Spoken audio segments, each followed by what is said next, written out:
There we go. We're live for recording, and let me go ahead and put the share screen up. Let's see here. I will. I guess I'll stream it in 4K. Let's see. Screen number one. If it gets like choppy or has trouble keeping up, let me know and I'll switch it to like 1080 or something. Cool. So today's masterclass is really all about how we're creating weapons for monks. Um, one of the things that we wanted to do for a very long time is release at least one of our series of weapons for our owners. And we have a list of about 30 of the ancient type of weapons, old school weapons that I've been working my way through, and I'm down to the last two. There'll be some refinements. So what you can see on the screen here, this is what I've been working on the last couple of days. It's a matchlock gun, um, and really just been a sling staff, boomerangs, all kinds of different things, right? Brass knuckles. So for me, I've always been into drawing just for fun. Not as much as folks who do it professionally, of course, but it's something I enjoy. And so I don't get as much time to do art nowadays as I used to. And I thought, well, hey, Adobe Illustrator, it's a great tool for that. And so I've been teaching myself the tool. I won't claim to be the guru of Adobe, but through my efforts, I've been learning, what works, what doesn't. And fortunately, with monks, I've had this opportunity, and the style, for example, here is one of our monks. The style is really not overwhelming in complexity, so it's a great place to start. I think that a lot of times we all might have like a vision of something we want to do, and it's some amazing thing we can think up in our head, but do we have the tools, do we have the skills to do that? You got to start somewhere, and monk's art is really typically you have maybe four colors, four or five shades, right? You have a very bright like white shade. You have sort of the standard coloration that's being used, a shadow, and then you can see up here there's another on the head. This is like a white highlight, so that's a fourth color, as well as the sort of cartoonish lining around and within the art to emphasize things like muscle structure, wrinkles, lines on weapons, and things like that. So that's really the place where I started, was kind of getting a feel for, what are the components of each of the pictures, because I don't intend to exactly copy Malachi's style that he used here, but I wanted to create things that are similar enough to the monk style that they'll look good alongside of it, but at the same time, knowing that, I'm gonna do things a little bit different based off of sort of what I feel, what I like, and still try to be true as much as possible to the original vision. So that's where I've started. I think what we'll walk through today is the process that I use to create a new weapon. So I saved one that wouldn't be too complicated, which is a throwing axe.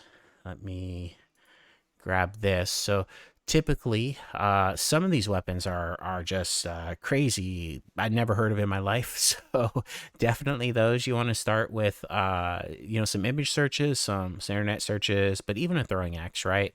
For inspiration, because uh, as with really, I think any art, right? When I started drawing when I was younger, I always thought, well, you should think it up in your head and then you should put it on paper, and that might be good for like the broad strokes or the concepts or the idea of what you want to do. But at the end of the day, you want to be true to reality, right? If you're drawing people, you're going to want to look at diagrams of people and skeletal structure, muscle structure, and especially if you take your art serious, you're going to want to learn those things and be true to it. And it's the same thing if you're drawing, a car or a weapon or, whatever it may be. You want to be true to that. And so, when I was young, I always thought it was a little bit of a cheat to do, but in reality, where I landed on that over time was that that's the way you got to do it. I mostly do photography nowadays, and I'll go on and I'll look on Instagram, or look around and I'll see cool ideas other people are doing, and you let that inspire you, and you do your own flavor on that, right? And so with that, we'll start out kind of duck duck going it because we are security conscious. So we're gonna be in Brave browser, duck duck going, so we don't get stalked by the internet. But they'll think we're building an arsenal here if I use Google and Chrome. Um, so let's take a look. Like here's one that looks pretty sick. It's a tactical looking throwing axe. It looks like it's super thin. It doesn't have the sort of typical rounded axe handle. Um, Very cool. I like that. And I'm just gonna open up a few as I go through things that I say, hey, that might be a little bit inspirational.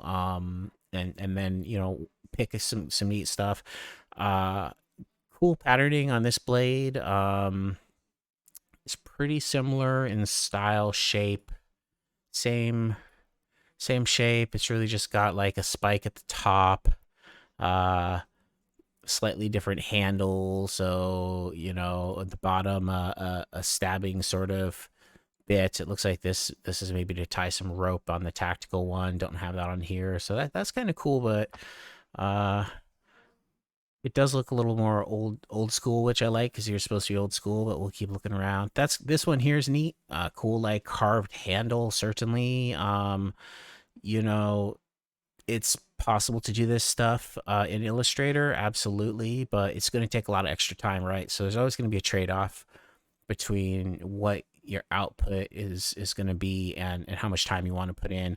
Um, if we do any sort of intricate sort of carvings or art or 3D formations on it, it's going to take a lot of extra time, and it's probably going to be more personally inspired. But that's pretty sick. We'll skip that one though for now. And if you see any that stand out as I'm looking through, you can always point it out, and we can take some concepts of that into consideration. Um, let's see. Oh, that's crazy. What's we got? So a lot of these tend to be kind of thin, uh, very thin metal for aerodynamics. They're not so much like I guess they look to me more like something a ninja would use, maybe something a monk would use. Uh, Interesting. See these more traditional, right? Regular, sort of like a hatchet, right? See, this says reforged hatchet. I guess that means they must have made the tip for it. Dun dun dun. I kind of like the hatchet handle of that. Looks like a bat. uh, mhm. Let's see. And do so. A lot of these are sort of like a plain hatchet feel to them, but that's kind of sick. I like that. Kind of hard angles on the blade, the black metal look to it. We have on. Where is our shuriken? Oh, the kunais have it. Um, Kind of like that black blade look is pretty sick. And I think maybe we had one other. I think throwing stars were yeah, throwing stars were kind of similar. So I do kind of like that black blade look. Maybe we'll go in that direction for the hatchet. Um, I'll open that one up for kind of a little bit inspiration. So um, I think I like the more standard handle. It's going to be tricky to do the waves. So the two choices really are probably to go with more of a standard handle or to go with the flat handle. But something like this with all the curves and the formations, um, doable, but it's extra work that's not necessarily going to add to it. Lot of them maybe just basic straight handles. So I think to be true to the category, it's clear to me that, there's a wide range of options on the handle, that whether we go with a uh, metallic wood, whether we go with something that's flat or round, it's not going to be untrue to what the throwing axes are. Um, that's pretty legit. Cool. So let's see what we got here.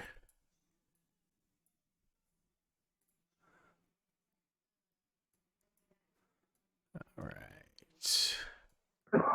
Yeah. Mhm.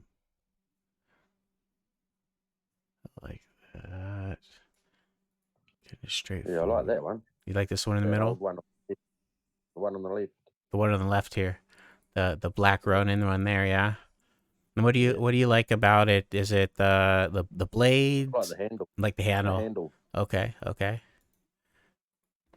So I'm just gonna copy image now. Depending on, as you're making things, right? I'm just kind of, I don't really care too much, but you could save the image, right, to your hard drive so you have it for reference more easily later on. But I'm just gonna copy and paste it the into Illustrator, and I'll do that for a few of them. They're just to sort of keep them in one place. So, um, zoom out a bit. I guess I don't have something that shows the keys I'm using, but essentially, like on most apps, it's the same, right? You're going to use like control and the roller on your mouse to move around. Without control, it goes up and down. You can use alt and your roller on your mouse to zoom in and out. So to navigate around the images, right, it's basically control and alt and nothing on the roller. So it gets you around the document fairly quickly, lets you navigate without having to worry. So we're going to hit V, and then I'm going to hold Shift so that I can resize but not have it distort. It'll keep everything in perspective. And I'm just going to shrink that down to the size of my canvas for now. Hit return. Okay, perfect. We got that one in there.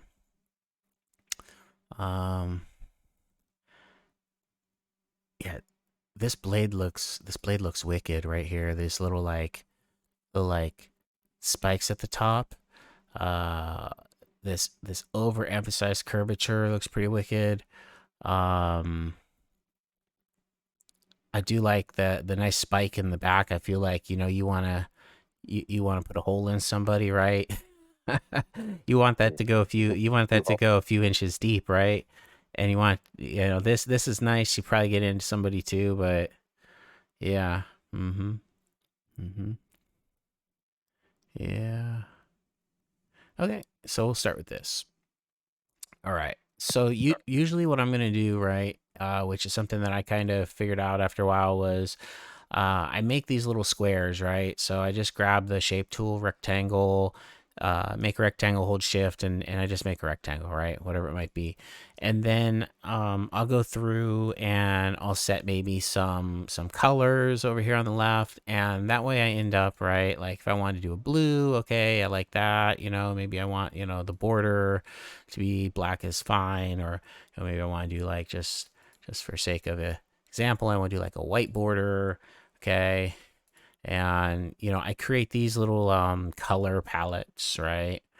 Because especially as I'm like doing monk stuff, the wood is going to be the same on a bunch of things, right? So it's hard to see because it's all like tiny 4K stuff. But let's see. Um, so here's a dual Tobaguchi, right? So I use these four. It looks like I used only three of the colors of the wood on this, right? But then I want to make sure that I'm using the same colors when I'm doing maybe the javelin's kind of zoomed out, but let's see, javelin copy, and we'll get rid of the shuriken. Um, so similar type of thing, right? So just to keep the colors consistent, if I build a palette, then I'm not having to go back to the previous weapon that I made and show it on the screen and try to pull the color out and all that hassle. Instead, I just set off the canvas to the side and make these shapes. And then when we export the image at the end of the day, it's only going to export anything within the bounds of the artboard of the canvas. Anything that's out here will just be ignored. So you could do whatever you want out here. You could have samples. You could put sample artwork. Like if I wanted to put a bunch of sample artwork out here that I could take a look at as I go. Use that as like your workspace for sure. Knowing that that's not going to impact anything. It looks like we got our hatchet in our gun layer, so I'm going to take that out, drag it out into our new layer, and we don't really need this blue rectangle, so I'm just going to delete that. And then I'm going to lock the matchlock gun with a little lock. That way it can't be moved or grabbed or anything like that. Minimize it and hide it. And so, I mean, I guess I assume, and maybe I shouldn't, maybe not everybody has had this experience with Illustrator or Photoshop. This panel is super important. It's the layers. You can sort your layers in a variety of ways, but it's just like it sounds. It's sheets of transparent paper stacked on top of each other. And so as you build stuff, essentially the top level one is going to be like the folder that everything's in. So we'll name that one throwing axe, right? And that's now the folder. Essentially what I think of it as is a folder called throwing axe. And then underneath that, all of the layers that we put in are going to be sheets of transparent paper stacked on top of each other, that you'll be able to work and move around. And you can also create groups. So for example, when we create the handle, there'll be the handle, and then there'll be maybe a few different like layers for the shading on the handle, and maybe we'll do like some leather wrapping, and then we can put all that together into a group called handle. And that way we can treat handle as one item instead of say 10, and we can drag it around and resize it separate of the axe head, right?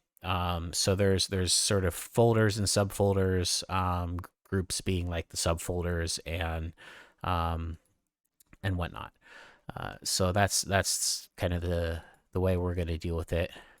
Okay. And then to get us started, we are going to cheat because we have some stuff that we can copy, and we'll talk about like how it's created, and we'll change it and whatnot. So if you're starting out and you don't have anything you can sort of sample from, don't worry, you'll build some stuff up, especially if you're doing a series of artworks or images that are related. You'll build some stuff up, and then you can sort of copy those things from one to the other, save time. For example, if I'm doing a bow staff, right? A bow staff, that's probably not a good example because it's a different type of wood. But if I'm doing like a halberd, right? Boom, now I have a wooden staff, right? So any other wooden staff item, here I am, I've got a javelin, right? I could do those the same, right? It's the same handle. It saves me time. The same attachment. It saves me time, right? I even use the javelin tip on the halberd, right, to save time. Now, if you feel like, oh, hey, it's gonna look like not enough, I want to look super unique, right? I don't want the two weapons to look so similar. Maybe I would just use the wood, and I could change up the other stuff. But you don't have to start over from scratch, right? So that's kind of my point there. So we're not going to start over from scratch because I think that the shuriken has pretty nice looking metal. At the very least, we're going to sample out some of these colors, and go from there. And it's actually a really complicated item. It looks maybe simple, but the shuriken is not as simple as it looks. So first thing I'm going to do is I unlocked it right here so that I can work with it. I made it visible. Now I'm going to select the whole weapon. I'm going to copy it. And then right away, I'm going to lock the shuriken, right? And I'm going to take our copy. I'm going to drag it down into throwing axe. I want to make sure I don't go back and mess up the original is the reason. Okay, cool. All right, so, and we don't need it here in the middle of the way. So I'm just going to set it over here to the side. Maybe drag that down. Okay, sweet. All right, so we'll get started then. We're going to use the pen tool, which is P.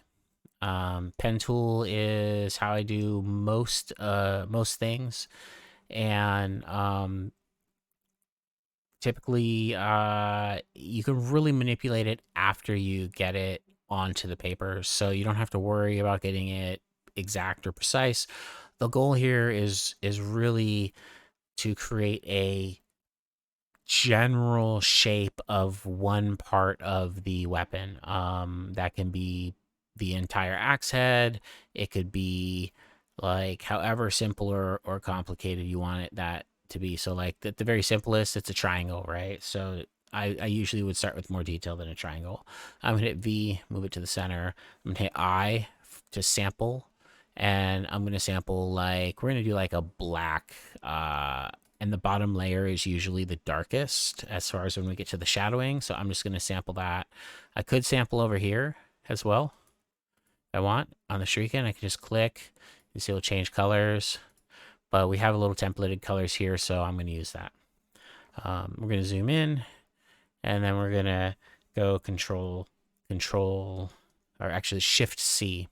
And that gets you to, see what they call it. They call it anchor point. Yeah, they just call it anchor point. It allows us to make curves. It allows us to adjust the corners and make curves. So I can grab this edge and I can drag it all around. I can hold shift, right, to force it to sort of be symmetrical in the way it's operating. So that's always nice if you're looking for a symmetric look to start with. So we can do that. Then I can hit P again. And as long as I'm pointing along the line, you'll see a little plus symbol. It doesn't get bigger when I zoom in, but you'll see a little plus symbol. So I'm going to just click here, and that added an anchor point. And Shift C, and now I can drag, because that's a new line segment, right? It's between those two anchor points. So I have a new line segment. And the goal here is going to be to say like, well, initially I'm going to work from left to right. I'm going to say, okay, well, how do I want the front of the blade to look, right? How do I want that to look? It's going to help to me if I do the bottom too, because they're going to visually work together. They don't have to be the same, right? If you want them to be the same, they can. Not too hard to do. We can do. Let's see if we could do this. Do like this. Add a point here in the front. Then I'm going to go pen. I'm going to subtract the top two. Boom, boom. Control Shift C to go back to the anchor point tool. And I'm going to click the handle. So the handles, there's two handles on every anchor point. They sort of manage the curvature going in one direction and the curvature going in the other direction. And if you just click the dot at the end of the handle, it resets it to be just flat, just vertical. So there we go. And So so you can shape your own blade how you want it. yeah, exactly. And if I want this to be symmetrical, right, which is why I deleted the top, then I could eyeball it, and that's fine, and nobody's gonna say anything. It's totally good to do, right? But if you want it to be like as symmetrical as possible, you just make the one half of it, right? In this case, it's symmetrical from the top to the bottom. So I'm just going to make the bottom, and then what I'm going to do, right, is, and I'll show you as an example. We'll delete it, but I push V, which lets you drag stuff around, and I drag the shape. But if while you're still holding your mouse button down, if you hit Alt, now it actually duplicated it, right? Instead of just dragging it around. So I let go of Alt. So you can quickly duplicate. And if I also hold Alt and Shift, you can see it's moving along it like a line. That's that pink line. It's not letting it shift left or right. So it kind of keeps it in place. And I can drop a copy. And then you can just go object, transform, reflect, and we're going to do horizontal reflect. Okay. Instead of vertical, because it's just of how our symmetry is, and hit OK. Go back and make sure I'm holding, well, I'm in V to move it. I'm going to hold shift. So again, I'm moving it, but when I hold shift, it's going to try to keep it to that straight line. You can see it's not perfectly symmetrical, right? That's okay. All right. And let's see here. If I was doing it right, I probably could have started with like a box. A box is going to be flat to start with, right? So we will just see. I'm going to just drag this anchor point down a little bit. I'm going to grab this anchor point and I'm going to drag it up a little bit. And I'm really just trying to look here. Pixel peeping is what we would call it in photography. I'm just trying to get a feel for like, are they pretty close to each other?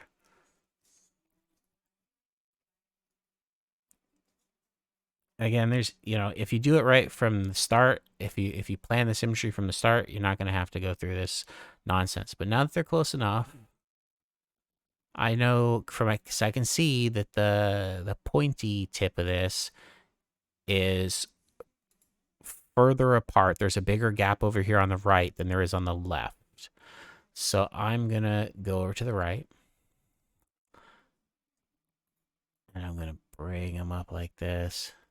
I think what I'll do is on these two, I'm going to get rid of the borders because I want this to be accurate. And then I'm going to bring it up like this. Okay, that's good for me. And we're going to see over here on the left. You can't tell I'm scrolling, but I really am. I could zoom out, make it go faster. You're going to see they're going to overlap, right? That's why it sort of looks like this because there's actually overlap here, but that's fine. And then what I can do is I now hold both of them, right? I shift click or control click, so I've got them both. And you can merge them together into a single object. Under Pathfinder, I have this on the right. On the far right of my screen, you'll see I opened up the Pathfinder menu. And you have different options here. These can be used to create holes in things, essentially like kind of like a mask layer, but they can also be used to create a single object out of multiple objects that overlap. And when I say a single object, I mean it's going to delete the extra anchor points and it's going to become one line. So you'll see what I mean. I merged them together. We're going to zoom in here and look at that. All right, it's just one. And if we select it, hit Shift Z, right, we can zoom in and we can see those anchor points that have been created. And typically then you can go in and you can use the pen tool and you can delete, extra anchor points you don't want, right? This didn't quite work out like it normally does.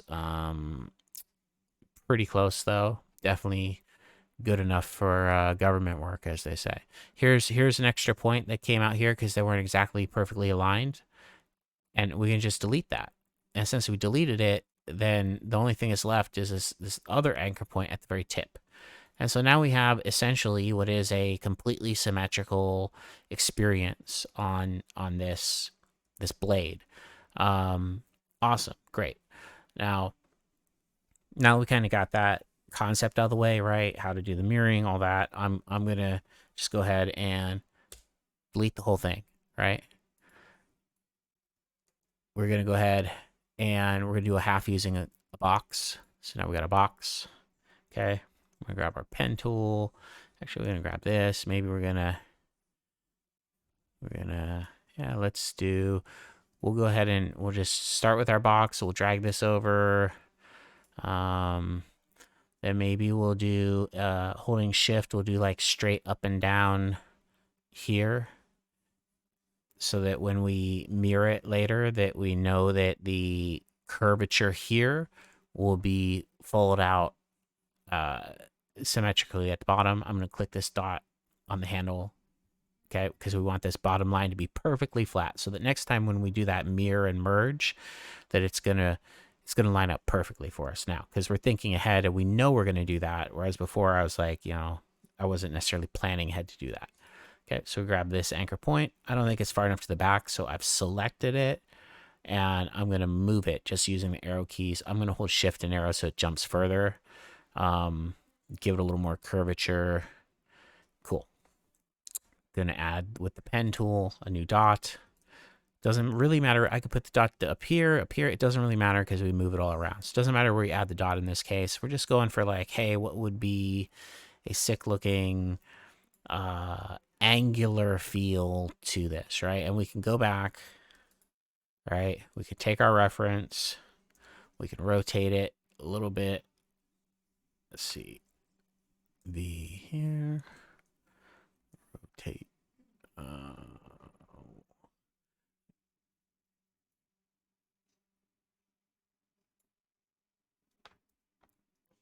And you get a feel. We can go ahead here. I have a transparency and sort of the bottom right here to change the opacity.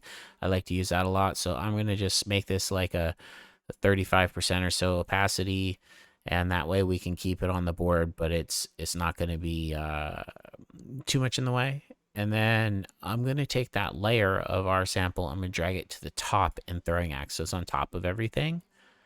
And then I'm going to lock it. And I lock it because now I can't click it.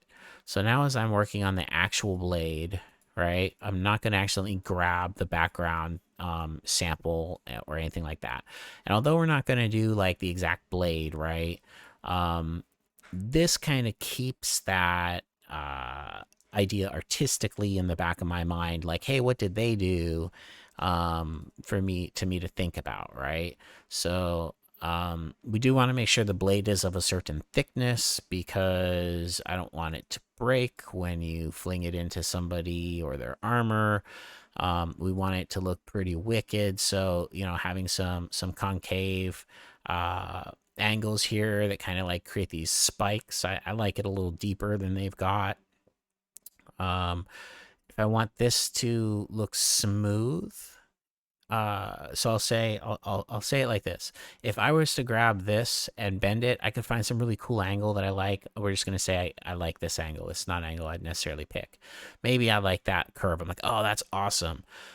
But then when I come to adjust this one later to the second half, what you're gonna have here is this like uh this little like angular notch here, which is okay if that's what you want. If that's like the look of the item, then that's 100% okay. But I'm going for more like a smooth angular experience across this item. Otherwise, like I would put like a pen in each location of each curve, and I would just work the actual line segments.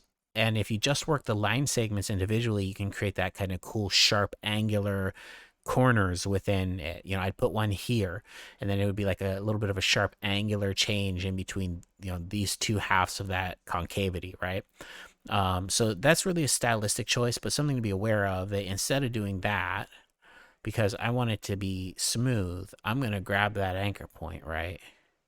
In fact, we can probably kill that too. I'm just going to grab that anchor point and I'm going to pull it. And that way it works both at one time. And if I hold shift, right, then it's going to allow me to do 90, 45, 180. It's going to lock me down to these different angles. So, sometimes if you're doing work, you want to have very specific angular feel to it. You can hold shift and do that, right? So I do like that. I'm kind of looking for a little bit of a symmetry. I think we'll move this down here. Make it a little deeper. I think maybe what I want is this to be a little wider.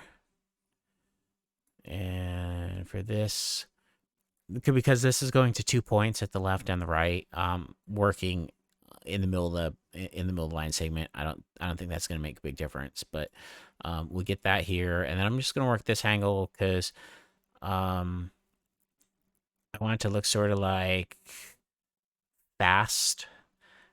I want it to be sort of like, I don't know. To me, it looks fast if it's like got these really kind of narrow, but not too narrow that's going to break. Right? Don't want my blade to break. And over here, I don't want this to get any more narrow. So that's why I'm manipulating this one, kind of make it a little more narrow, a little deep. I don't want to go too far below the parallel line to this. I don't want it to dip like down here, anything like that. Keep it a little bit thicker. I think that looks pretty sick. Let's get rid of that background. Hmm. That looks badass, but the blade's not going to be thick enough. Blade's not going to be thick enough. So we're going to correct that by, again, grabbing this anchor point and drag, oops, undo that. Grabbing this one with Shift C. Then I'm going to hold Shift and I'm going to drag the anchor point like that. And we're going to make it a little thicker. Little thicker. And then we're probably going to have to make it maybe a little more angular. And how are we going to do that? Yeah, it looks good. We can always update stuff later too if we don't like it. So I do like that. Okay, okay. We're going to work a little bit at the right hand side, I think, and then work towards the middle and decide on whether it's going to be a spike or whether it's going to be like some of those little ribbed situations I liked on this one. Those were pretty cool. Um, I love the little blood holes here. That's pretty great. We might add some holes to this as well. I do like those features, but I think the place to start is here on the back. And then we're gonna, again, like we're getting the general form, right? We're resolving the shape. And so all these shapes, I know the shape of the front blade is not what I want, but what I know is that it's getting closer to what I want. And if I do the back, then I'll feel out more so how things balance to my eye from the front to the back. So that's how I kind of look at it. So we're gonna grab this, shift, and grab that. Gonna maybe move that out a little bit. I'm gonna hold shift to keep it again from moving off of the horizontal because I do not want to mess up our ease of mirroring later. Gonna just go ahead and add a endpoint here to begin our spike, and there we go. Yeah, I like that. Okay, so I'm gonna reset this anchor point just by Control C, so that I'm working on my anchor points and I'm clicking it so that I had one of them that was curved. I'm clicking it to reset them because I want to again try to make that smooth transition. Okay, I'm gonna let go. Let's try that one more time. Smooth. We're gonna keep it at 45.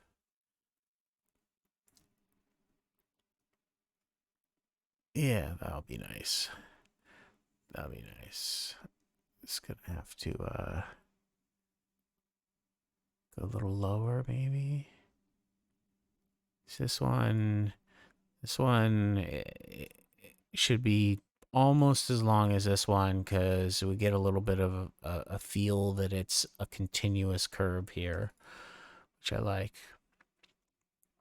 And hide that. That's a good start. It's a good start. All right.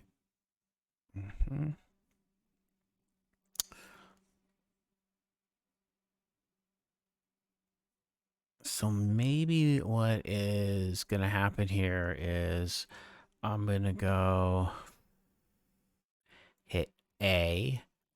A lets you, what do they call that tool? Direct selection. It lets you select like specific, like here I'm selecting multiple anchor points. I'm selecting those two tips at the top. And I'm going to use the arrow tab, right? And I'm going to arrow, kind of feel out like where I want to move it to because I didn't feel it was like in the right place exactly. And then I'm going to do the same thing here. Yeah, I think that'll work. Okay. This one should see.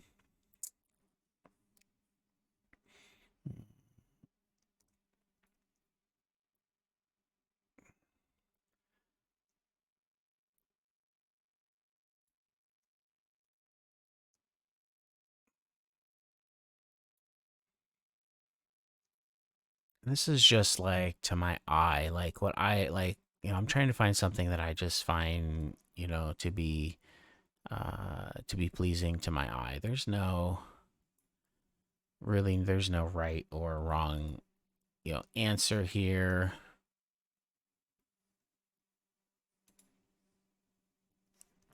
Just what looks good. Yeah.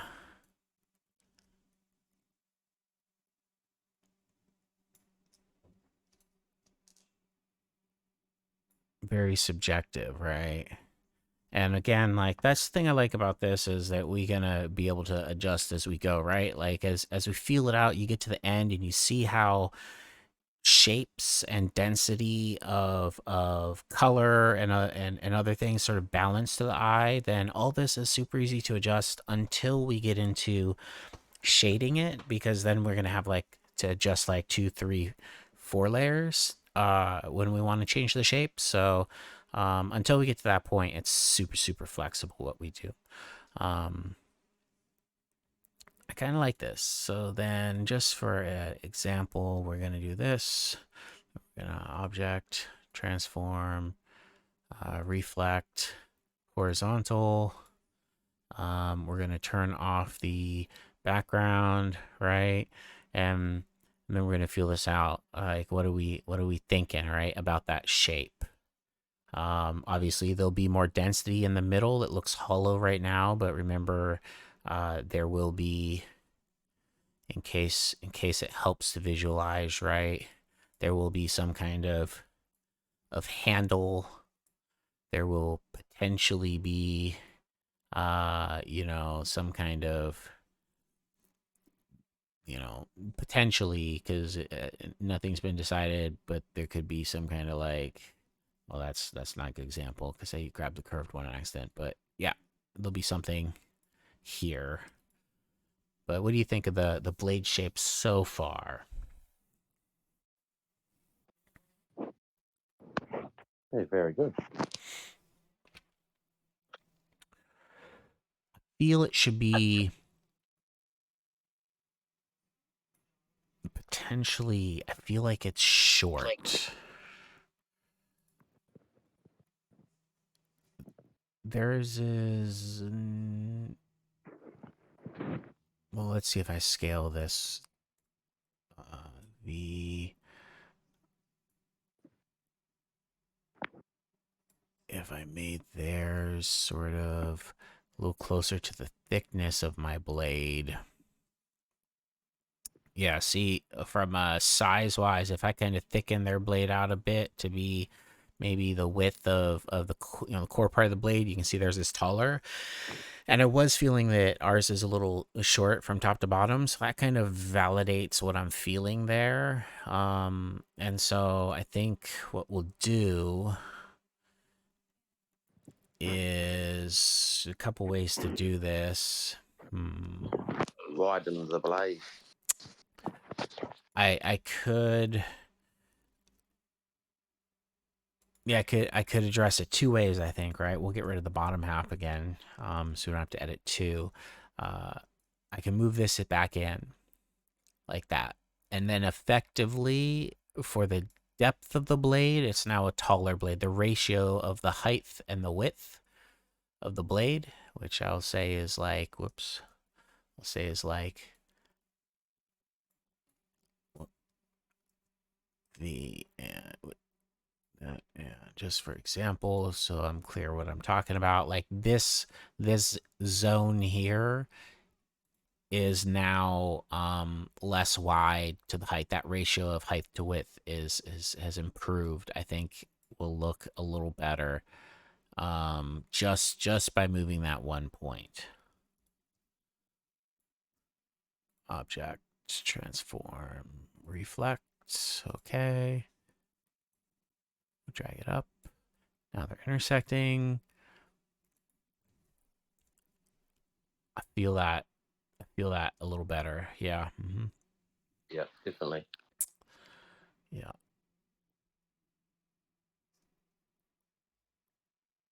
Over here we got I do like the curvature here, but this feels too heavy compared to the front blade, right? There's too much here. This isn't a pick.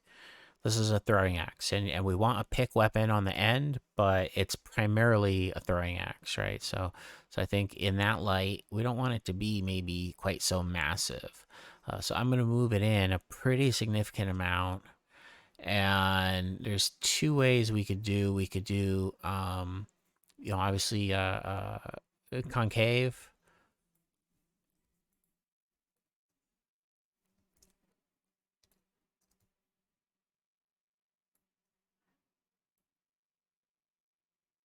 or we could do both. It looks like a little axe. uh,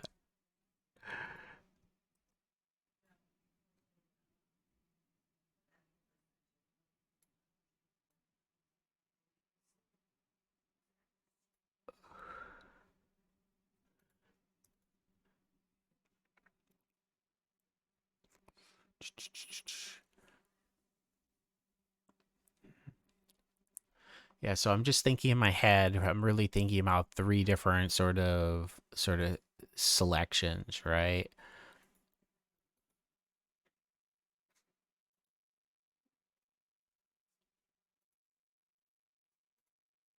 Okay. I just rotated them for the put the curve on the top.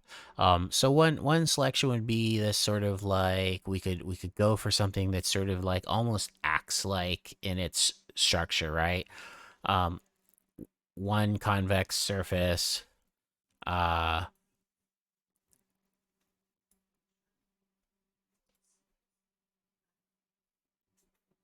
you can even emphasize it a bit, right? If we wanted, and then kind of comes in like a blade, um, which is pretty cool. Or the other two ways we could do this, right?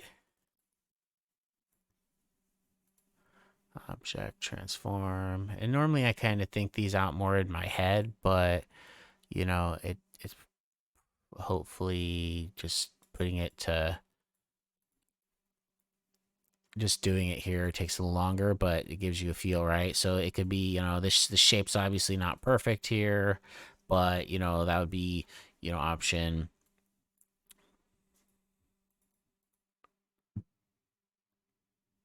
reflects,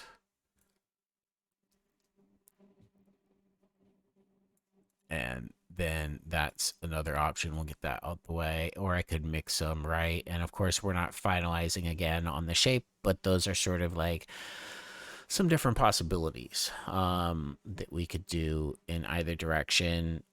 Um, I think I'm leaning towards the one on the top being a little more practical, and whereas this one looks like more directional.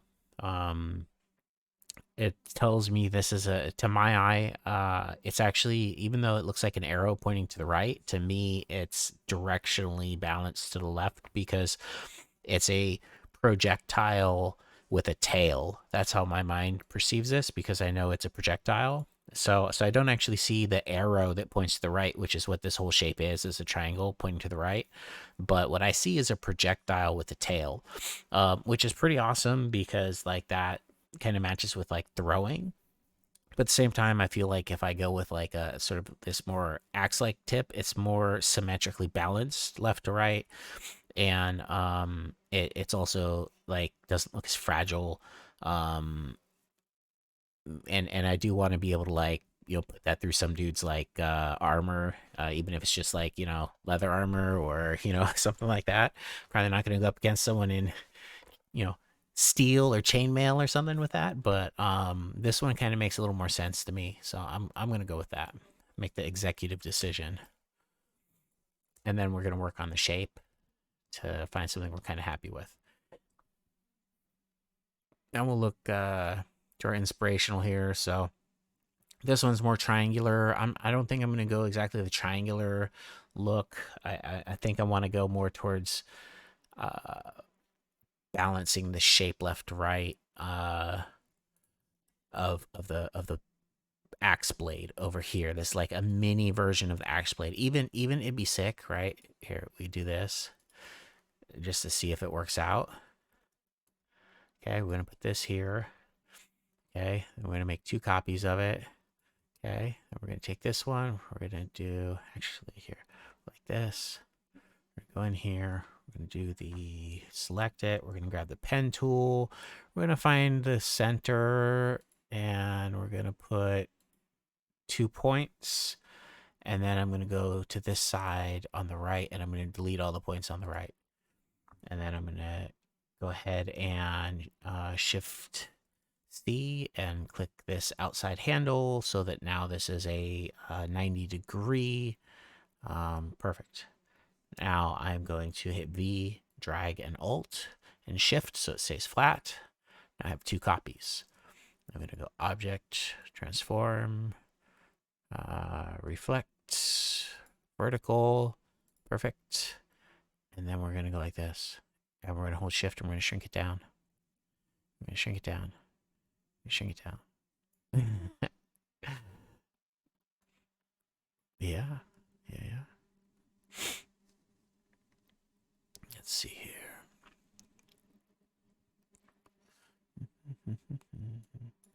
Let's try. Let's try. I wonder if I could do this with the direct select. So we're going to select all of these points, making a box. And then uh, I think we can scale with the, let's see, scale tool. There we go.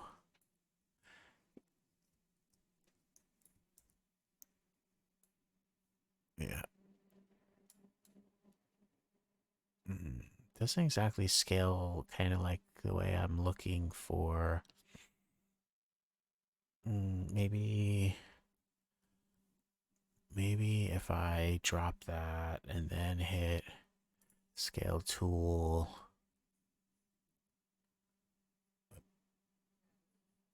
Yeah, and I don't like the way the scale tool modifies that. Uh,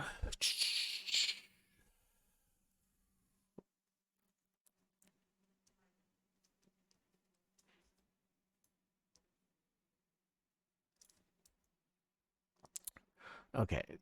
Well, we're going to scale it down towards the bottom right because I want to keep the same length.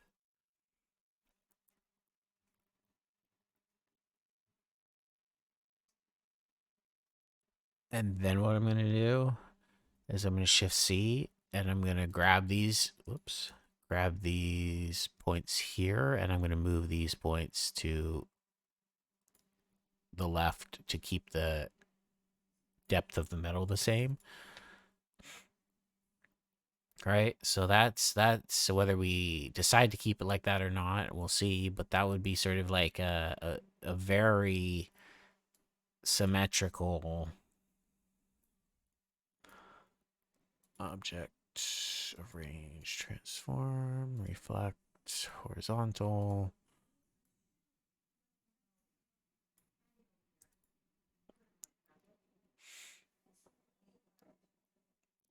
I think it'd be nice for it to be a little sharper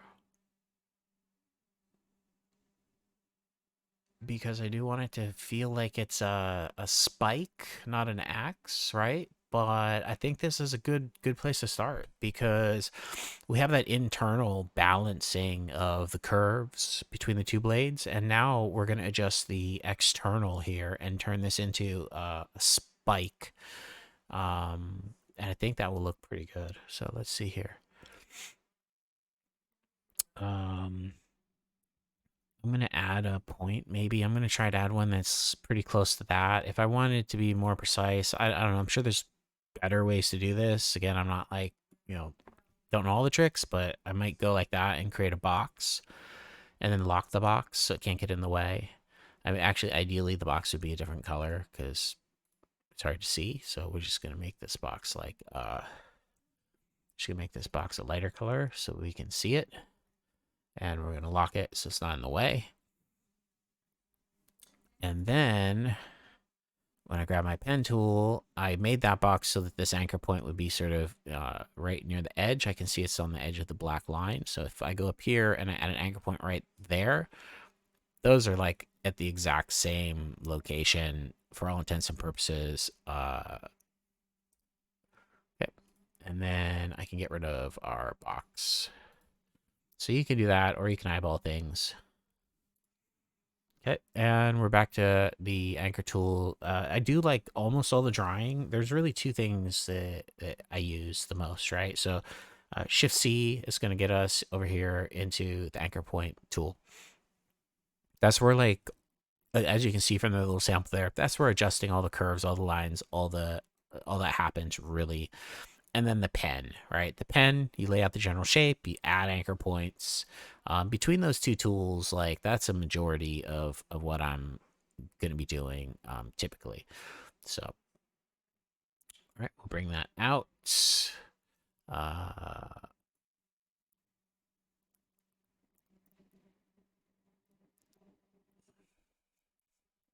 we want it to have a little bit of curvature, but we don't want it to get too thin too fast, or I'm going to worry about it breaking. Okay. Okay.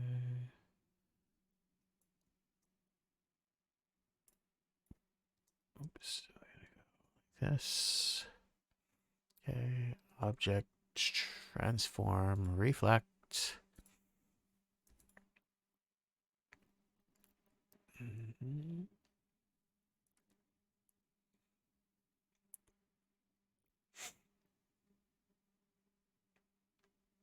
I like this. But I want to do more than just a little bit of damage, and I think that for me to, I need to really get in there and hit an organ when I gotta use it like that. So we're gonna make this a little longer. We don't want it to be too long. Again, it's primarily an axe, so we'll see how it feels. But I do want to feel like it's actually going to be effective in messing somebody up. Transform, reflect. I think that's pretty sick. All right.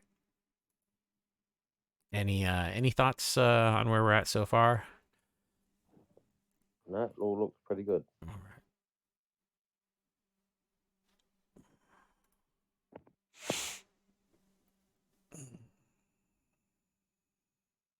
Since we're going for just internal symmetry, maybe as well, we can ignore this and go like that, reset that.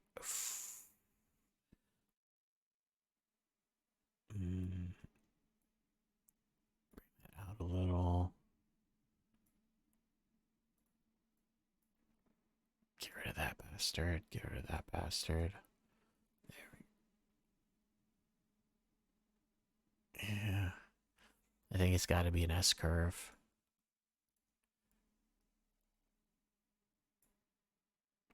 Everybody likes S curves anyway.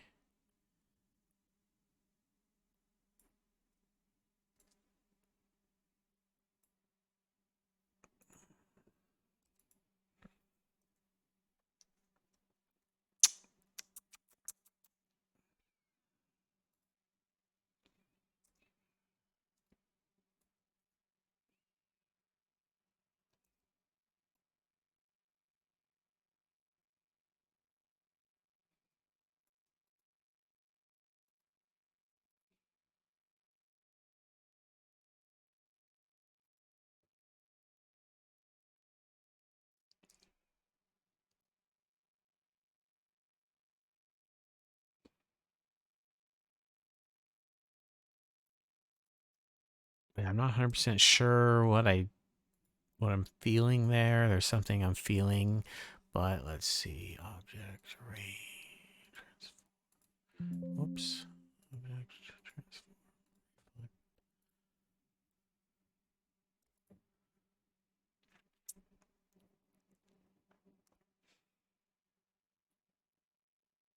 Okay, okay, yeah.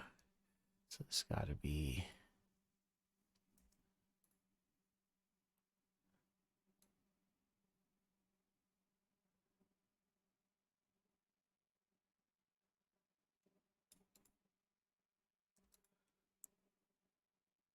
Let's see if that's gonna look sharper.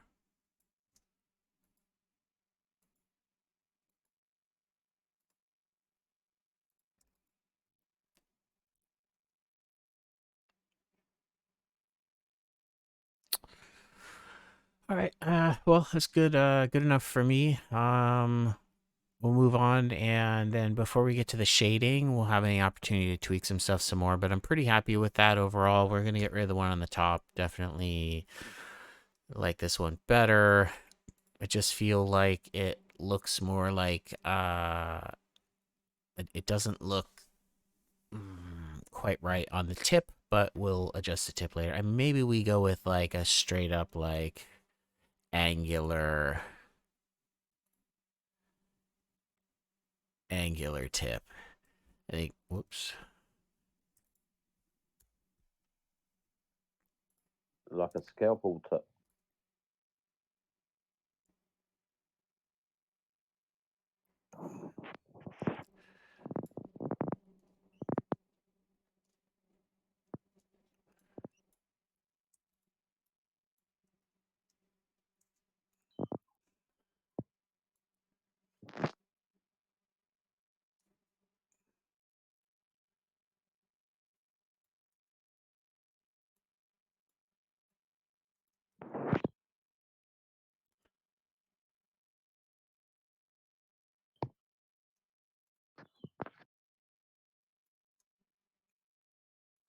That's I mean, because that's one of the things like when I draw, it's it's in a different place in how I assess it in my mind than the sort of analytical stuff I do day to day, right? Like uh, I, I could describe it as like a feeling, right? I could feel where things don't exactly balance the way that is ideal to my eye, but I'm not gonna make something perfect. And plus, there's so much like just personal, nature to that type of stuff. But it's kind of uniquely different than kind of what the way I normally think, which is very cut and dry, right and wrong analytical. But I do like to make sure that it feels like it balances out right. And I feel like this looks a lot better with like a spike. So rather than before, it felt like a nipple. To be honest, it was like rounded. You know what I'm saying?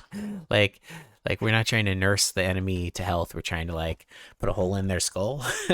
So uh, we don't want our weapon to look like belongs in a nursery.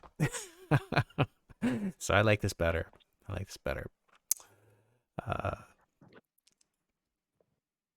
I'm gonna merge then these two on the top um, as a unit, and we'll keep we'll merge the bottom two as well. We might as well, but really we're really just not gonna merge all four right now because if we want to come back and do some changes, I want that option to do that easily.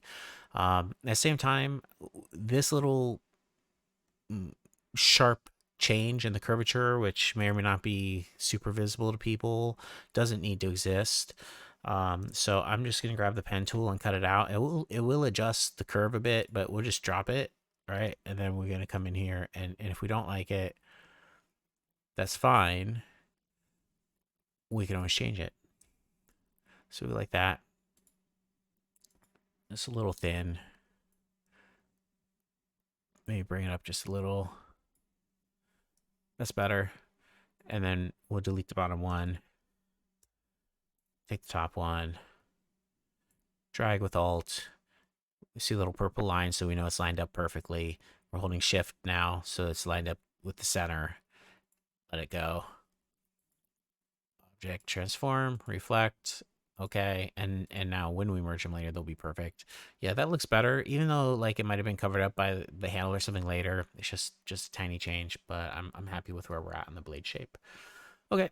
Um, we're still in just the shapes part, but good progress. And now we're gonna think about the handle. So I think you said you really like the handle. This you like that flat metal handle. Is that Yeah, the like the police truncheon one. yeah like this here? Yeah, Okay, okay, yeah. The wrapping, yep. We could do this. Yep. Okay. looks like you get two hands on it and chop his head off. Yeah, yeah. And that's an interesting Even though thing you're too, right? throwing axe. Some of these are small, like this is obviously like just tiny, right? One-handed, right? But I saw a lot of these that were much longer, right? Like this here, obviously not a very complex one, but still, right? That's you get two hands up on that easy. And I think I saw one where someone was throwing it, actually, a picture of someone throwing it that had a pretty long handle. Yeah, Uh, when you've got a throwing axe, they're normally a longer handle. are they? Okay. Yeah, See, I know they have these ranges around, but I have not. I think that'd be fun. I haven't done that. I bet it's hard. yeah, I've thrown a few axes around. Yeah. I used to have an axe in my car and a softball bat with nails sticking out of it. Ready for the apocalypse. Well, Uh, just really for gang members in New Zealand that hear what you're up to and want to take what you got. oh, really? In New Zealand? Hmm. I didn't know that there were. Well, you got white people and black people there, Right, right. and the black gangs like to come around and take things that aren't theirs. Oh man, yeah, If yeah. they hear you've got something that they want They're and gonna they take it. scope you out and you're an easy target, they'll come and get you. But if you're a hard target, they'll have a try, but they'll leave you alone. There you go. It's like if you can, if the person next to you is an easier target than you are, then you're probably pretty safe, right? So Hundred you gotta just make it, one step or two steps harder to steal your stuff, to break into your car, to, oh, that guy's got cameras, that type of thing. 100%. I forgot this was getting recorded. Whoops. Oh, no worries, no worries. Let's see here. No, we don't have, But long, we don't, there they are. Look at that. yeah, right there, right there. Cool. So we'll make it sort of like a two-handed length, right? Two-handed. So we're gonna feel out the length first, and then we'll get into shaping it. So we're just gonna assume for now that it's gonna be pretty long.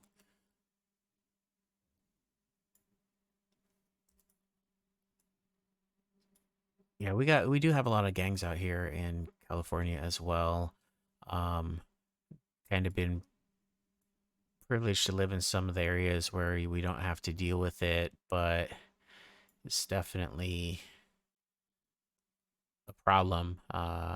Your kids can only wear certain, like, you can't wear certain colors in schools and stuff like that, right? Because they're always worried. Yeah. You could be, Gang signature colours. yep, could be repping. Yeah, well, 100%. that looks pretty long. I feel like a hand would be.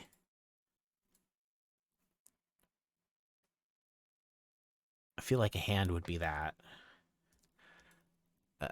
The blade's gonna be, maybe a hand would be even smaller because the blade's gonna be what compared to a hand. Let's see, get blades. Yeah, the blade's gonna be like maybe a little taller than the hand, right? Yeah, Maybe. 1.5 times. Yeah. Yeah, yeah, maybe up to between like one and a One half and of a two. hand. Yeah, so if we use that as like a scale, right? Just to feel things out, right? So that's about a hand and a half or so. So I'm gonna say like that's a hand. That's a hand right there. And so as far as where we might put, like, this goes all the way down on the bottom, but it's also a shorter one. Yeah, so even, yeah, on the longer ones, Yeah, it just comes from the base, goes up at least two hand right down the lengths. bottom. Mm-hmm. Yep, Mm-hmm. right down the bottom of the handle, you hold it. Yeah. Yep. So we're talking like a hand, like the gripping portion of the handles, like that long. Um, and it looks like it's about 50% on this, about 50% handle, about 50% shaft. Uh, so we'll go for that as the measure. So I'm just gonna grab these two. I'm gonna merge them together so we have one block. I'm gonna make them a different color just so it's easier to see. And we're gonna start from the top. We're gonna start from the top, and then we're gonna drag another one here. Okay. So that tells me that the length, right? We got pretty close. The length should be like this. And then we should have probably, we might put like a little butt on the end or something. Maybe we put like, I don't know, it could be anything, right? A spike, or it could just be like a rounded butt, whatever. Like this spike is pretty cool looking. Um, I feel like it's too thin.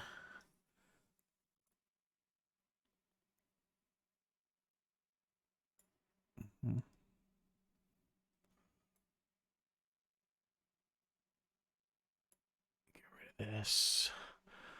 We take this and we're going to do some alignment stuff just to help us out a little bit. None of this, what I'm going to do really matters. This is more like just nitpicky stuff, but I'm going to try this. I'm going to object, align, horizontal center. Okay. It looks like it's already aligned horizontal center. So like if it was like over here, right? Oops, what happened there? No, bad. Okay. If it was like over here, it's not in the center of the canvas. Object, align horizontal center. Because, and I think this is like, especially in print or in things that are like mathematically aligned, if you get good at Illustrator, like my sister went to school and learned how to do Illustrator and all that stuff, right? So she could do all this, like everything can be lined up. You can move stuff using commands, and I think there's some pretty advanced stuff you can do around that. Me, I just kind of muck around, but sometimes it's good to know like that things are lined up. Like I want to know that this handle is lined up to like the center of this blade, not over to the left or to the right. I don't want my eye to tell me something that's not true, or optically might look right but isn't. So anyway, I'm just gonna do the same thing here. It looks like we're on point anyways, but now I know for sure that we're on point and I'm not guessing. So cool. So we got a handle. Um, and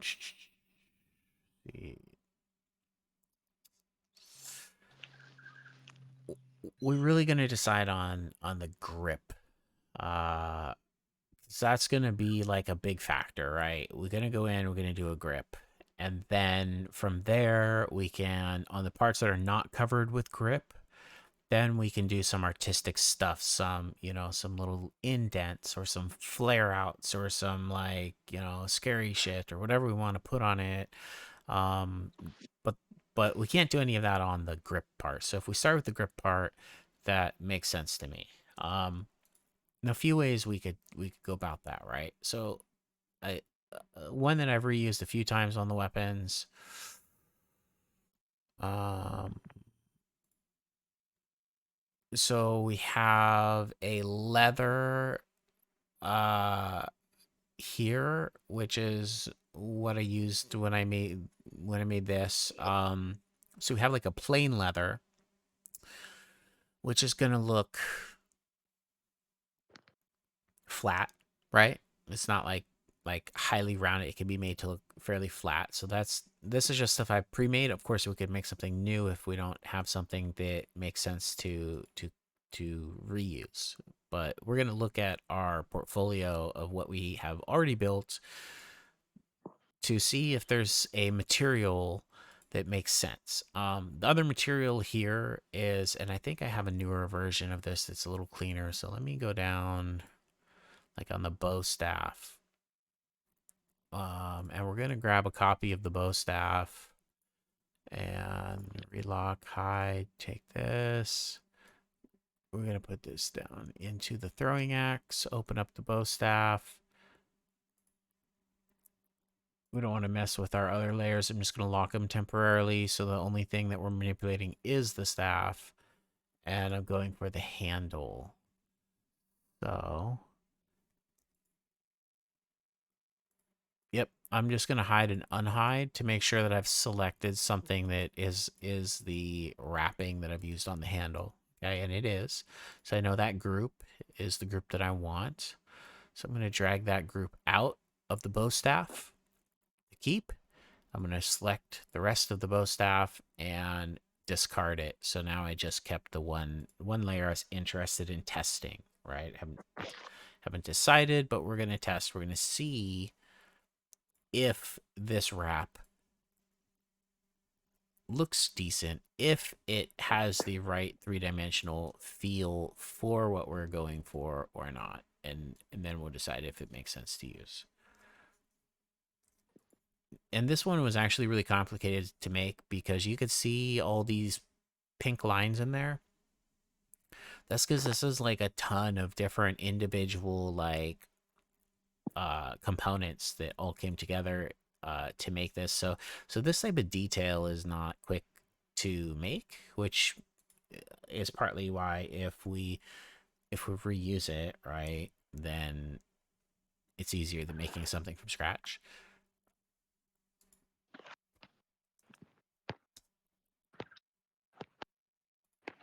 But like your gold chain one. Yeah. Yeah, I like that pointing down.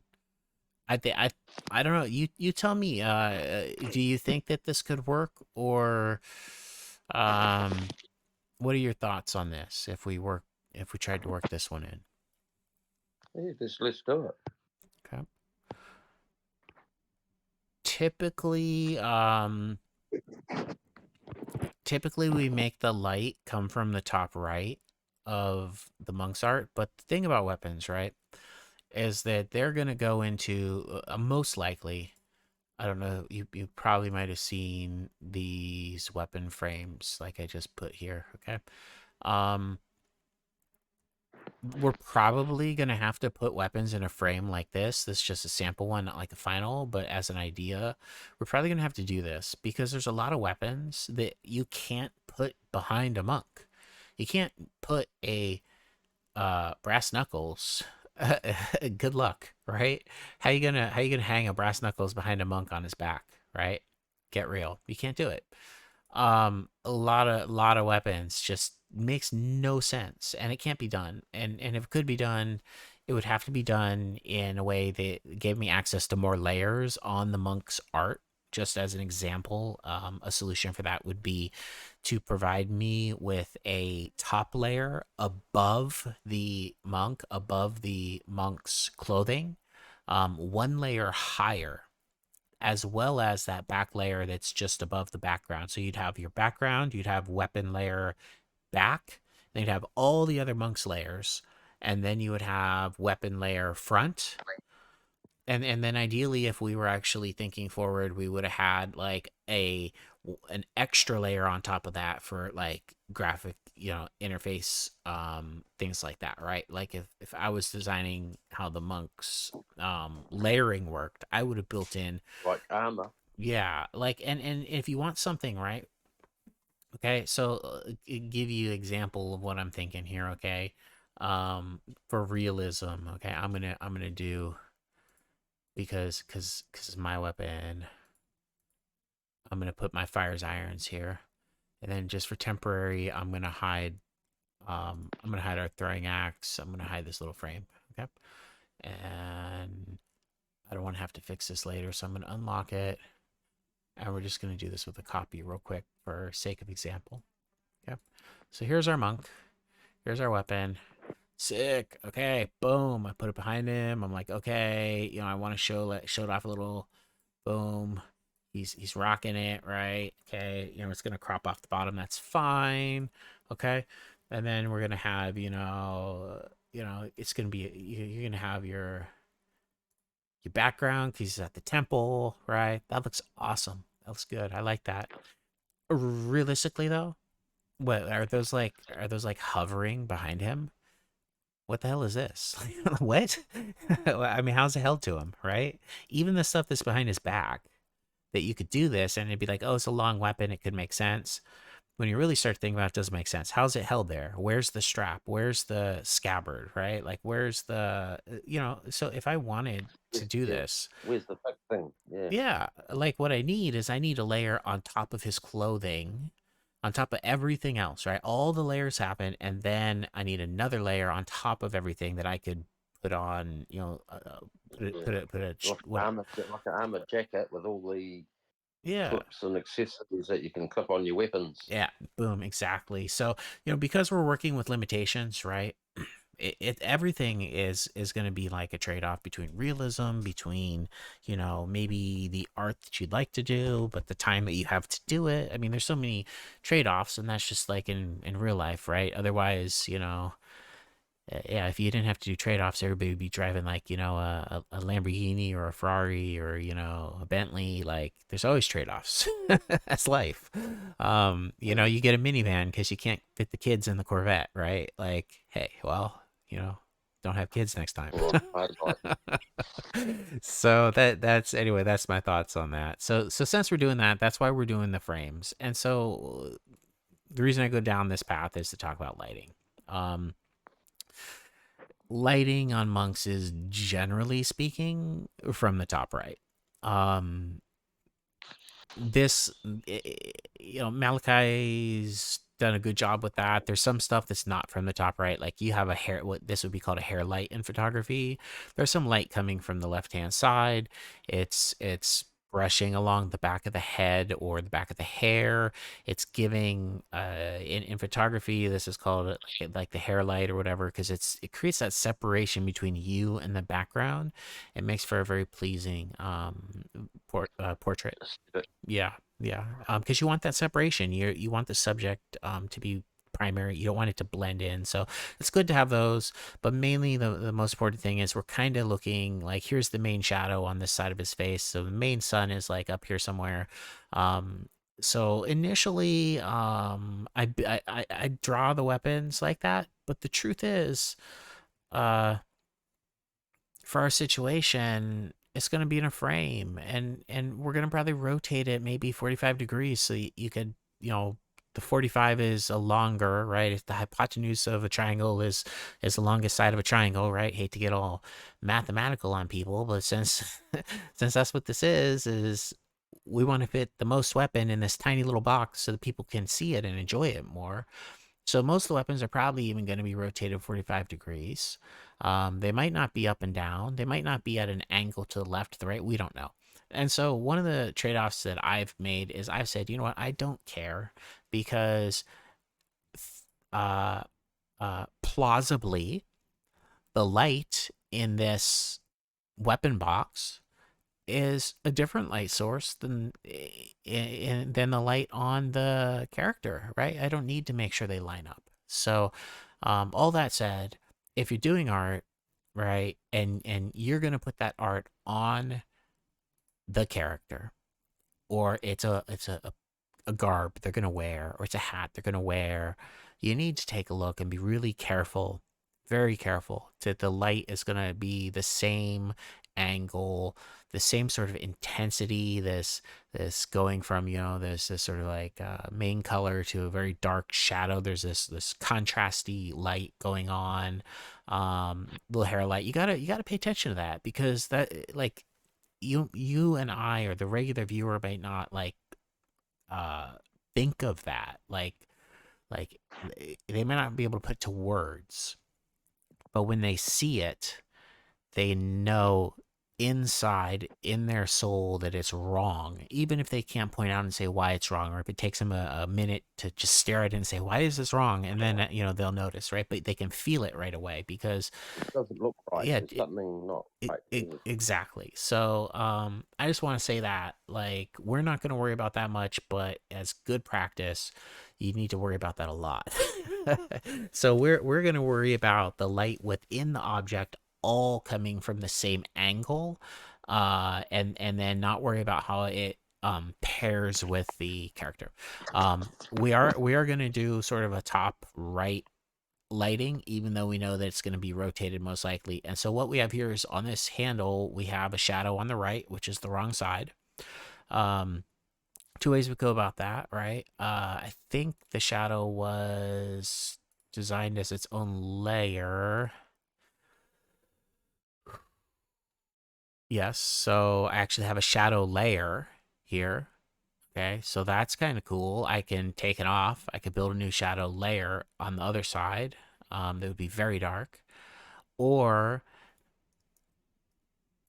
I can take advantage of our mirror tool and say, I really don't mind if the tan leather is on the right and the blackened leather is on the left. I'm happy if they're switched. And then I don't have to do anything other than, again, our third favorite tool is reflect. Now we're going to reflect on the vertical. Okay. And well, let's see. Yeah, we're going to do objects, transform, reflect on the vertical, move the shadow over. Boom, boom. Looks good. Looks good. Okay, it's about halfway up. I think it's a little low.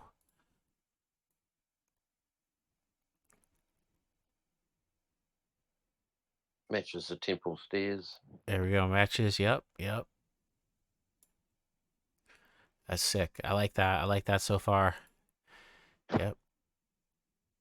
I'd pay $129.99 for this throwing axe. Cool, cool. All right.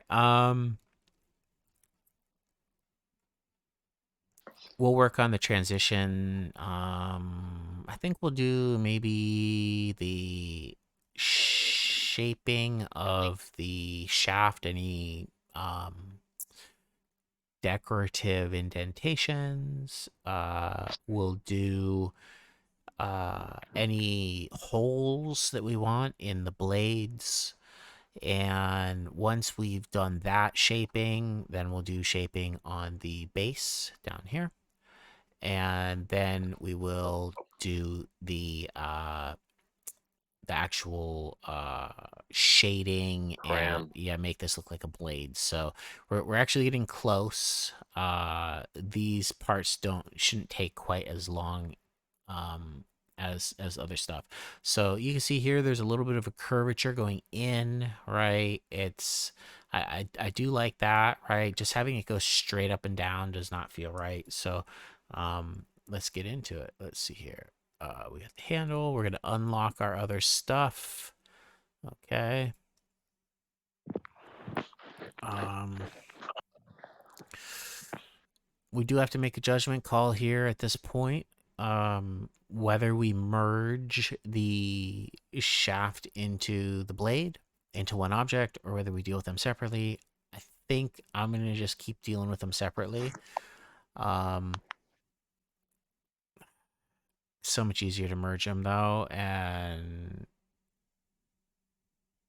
yeah, okay. So I'm gonna merge them.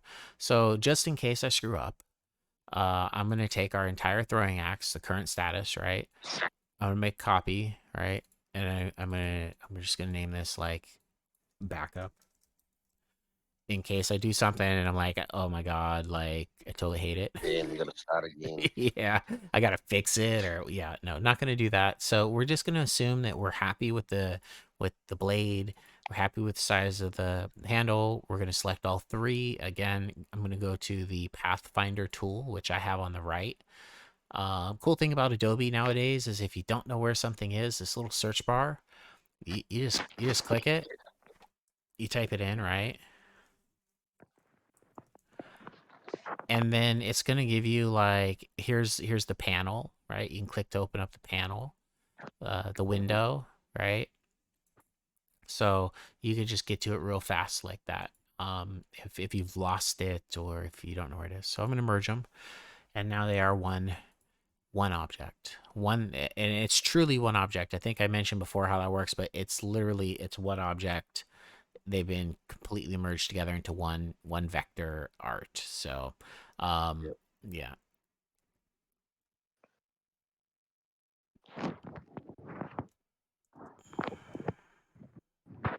being fused together. Yes.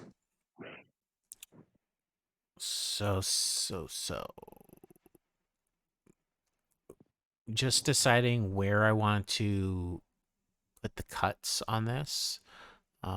So let's get into we're gonna work on that one. We're gonna try to make it actually be straight. So we'll put like here.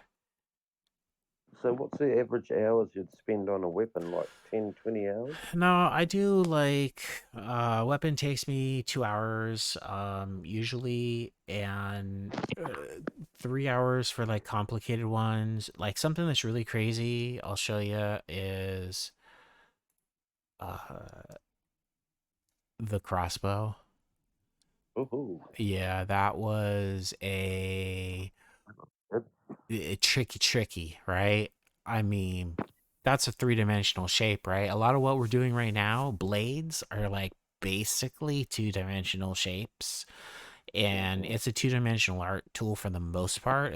Illustrator does a little bit of 3D, so like I could draw this because like I've practiced drawing, you know, 3D stuff before on paper, but this was tricky. And to get like to make it look like this, say, curve on this side of the crossbow is symmetrical to the curve on the back, but the back has to be adjusted for perspective visually because it's actually a completely different shaped curve, and it has to feel to the mind like they're the same shaped curve, but one's just further away. Like it makes my head spin. So this was tricky, but yeah, that one took some extra time. So yeah, about 2 hours. Some of the super easy ones I get done in an hour, but typically averages two. Oh, good to know. Yeah, we take a little longer today because, just doing our thing and whatnot, but that's okay. Lady girl, yeah. Yeah. So we'll just make this brown so it's separated out easy. Yeah. Okay, so again, I'm just using this rectangle to help me make sure that I put my new points at the same location on each side. So we're going to grab our path. We're going to hit pen. We're going to add a plus like right there. We're going to add a plus like right there. And we're going to add one like right below and one right below. There we go. And then we're going to get rid of this rectangle. We don't need it anymore. Did we do it right? Oh man, what happened?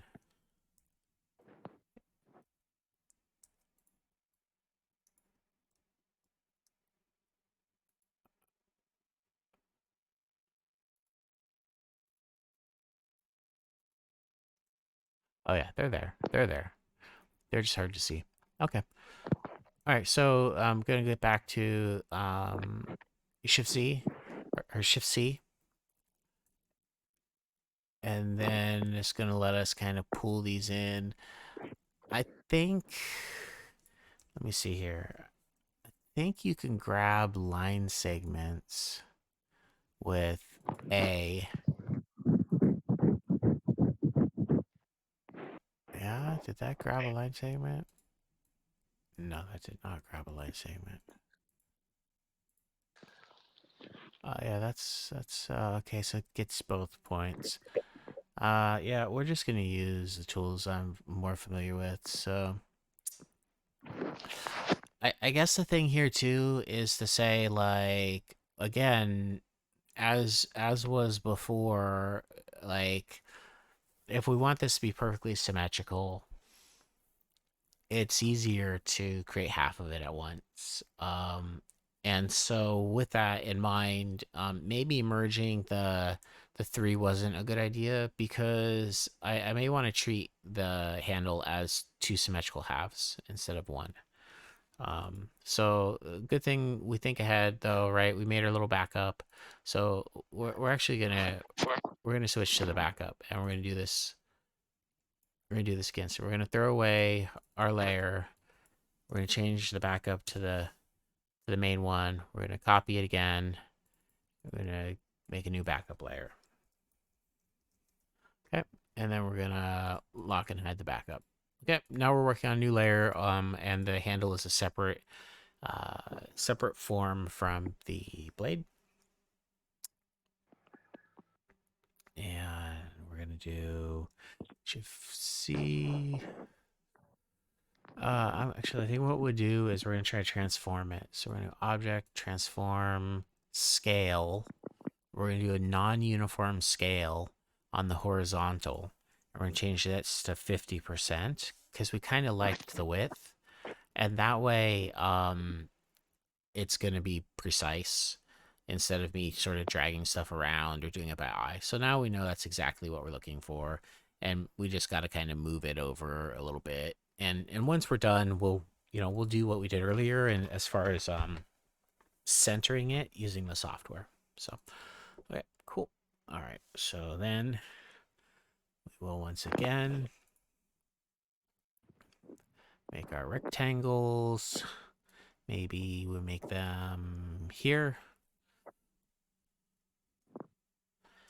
I here, V, zoom in. Okay, we're gonna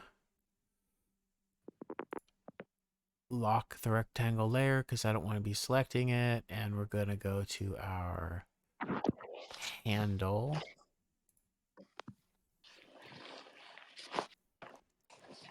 pen, pen, pen, pen.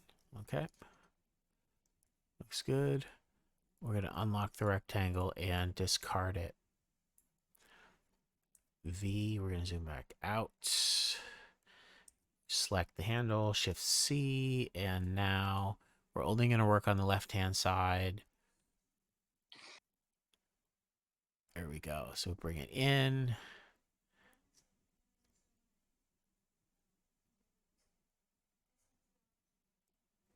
Yeah, that's good. That's good.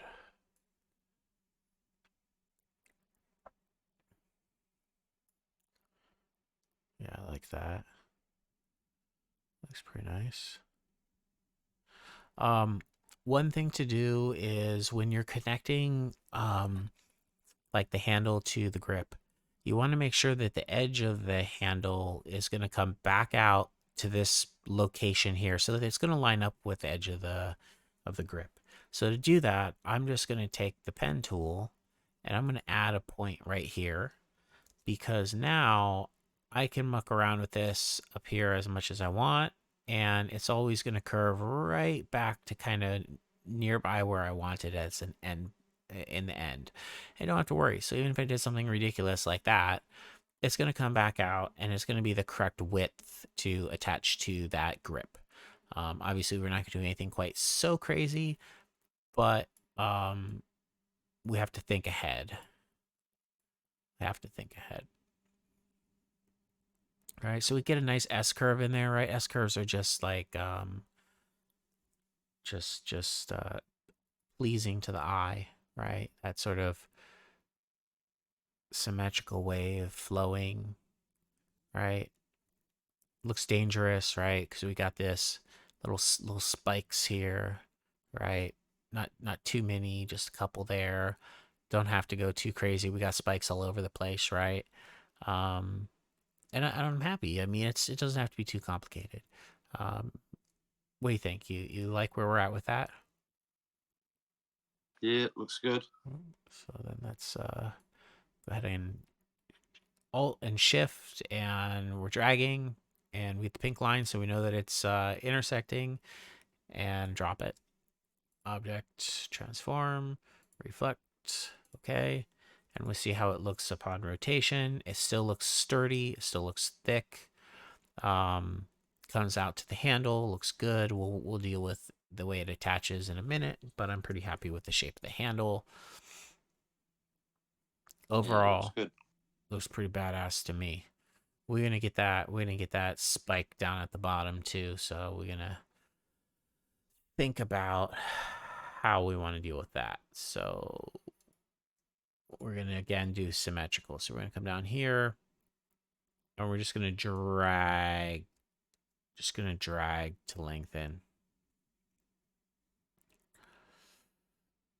And I'm going to drag it down until the corner is intersecting the edge of our leather. Now, we kind of got a little bit of an issue here because the shadow wasn't designed to go that far because this was covered up on the previous piece of artwork.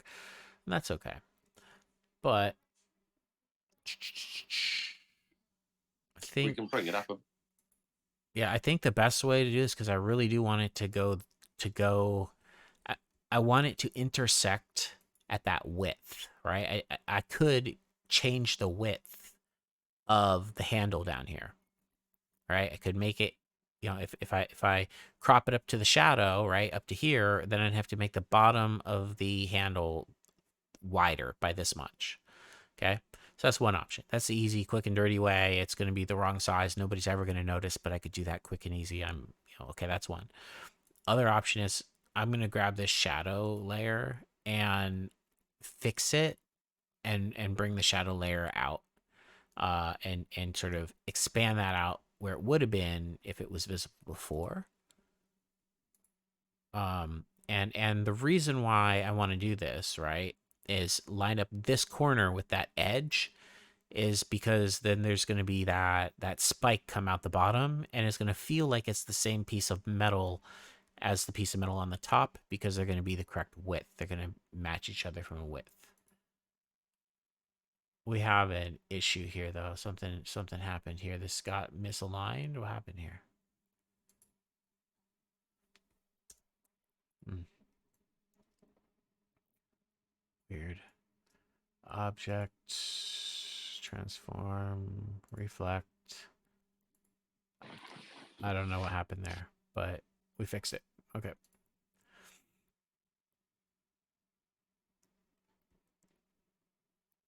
And that also means that I'm gonna have to trim off like the bottom of this here, which I'm not um super good at the eraser tool, but it can be done with the eraser tool, I think. Let's see here. Where is that? I wonder if we can make the shape of the eraser tool a square.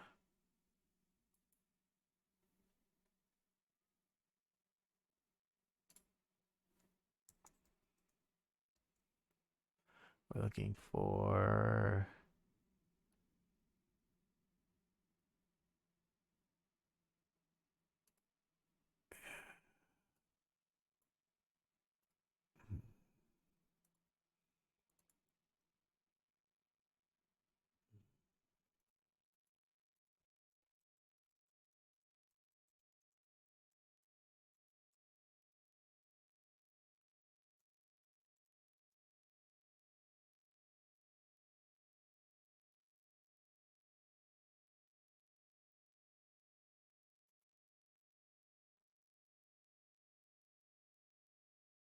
I'm just checking to see if I can find a way to make the eraser tool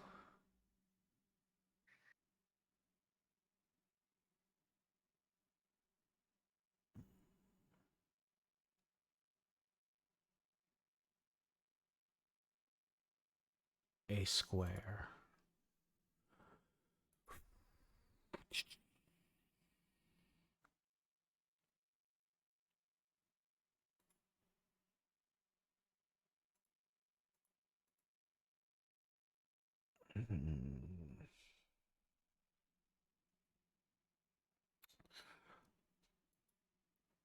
I mean, I'd say almost certainly, I'm sure it can be done, but I have no idea how to do it. So let me think of alternatives to resolve. Okay. Mm-hmm. Yep. Mm, would have that. A couple challenges. Okay. Let me check up here. Okay. Let's get into the handle here.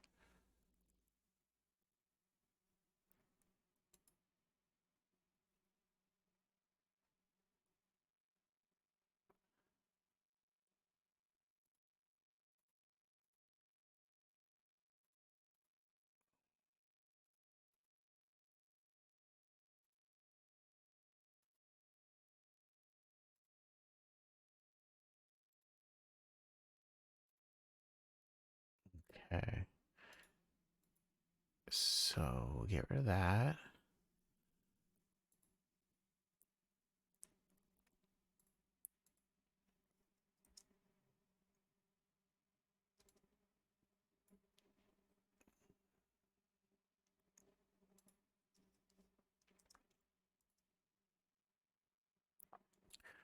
Just making some minor tweaks here. Most of this, like these errors, will not resolve. They won't be visible um, within the actual end result. No one would be able to tell that there's errors. But since we're pixel peeping, I'm just gonna go through and repair a few of these tiny little things, like the shadow didn't line up here and there. The edges don't line up exactly the way we want. And it's hard too when you're using borders on objects. The borders are, they call it a stroke.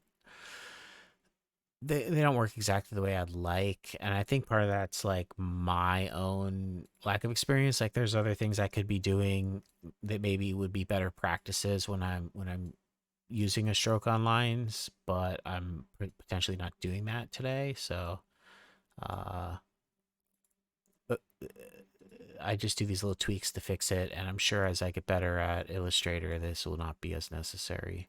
And again, people won't even be able to see most of this.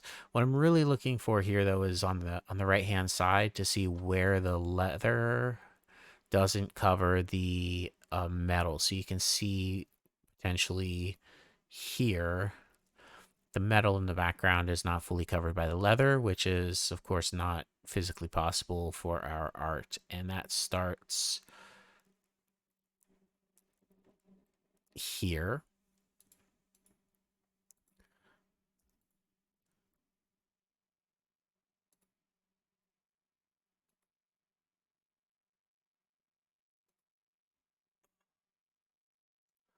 So we have to get all the way down.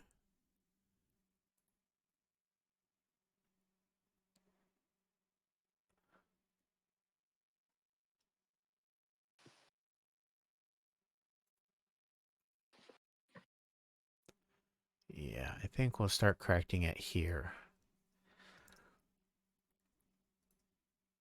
So why we're doing this is because the width of the leather at the base of the uh, handle is not sufficient to cover the actual metal of the handle. And so we have to fix that. And if we're going to do it, we're going to do it starting up here and fix all the tiny little errors and just walk down the handle. And then when we're done, we'll double check it, make sure it looks good, and then we'll be able to move on and finish uh, the base. Fixed. Does not have to be perfect. And we're going to shoot for, let's see here.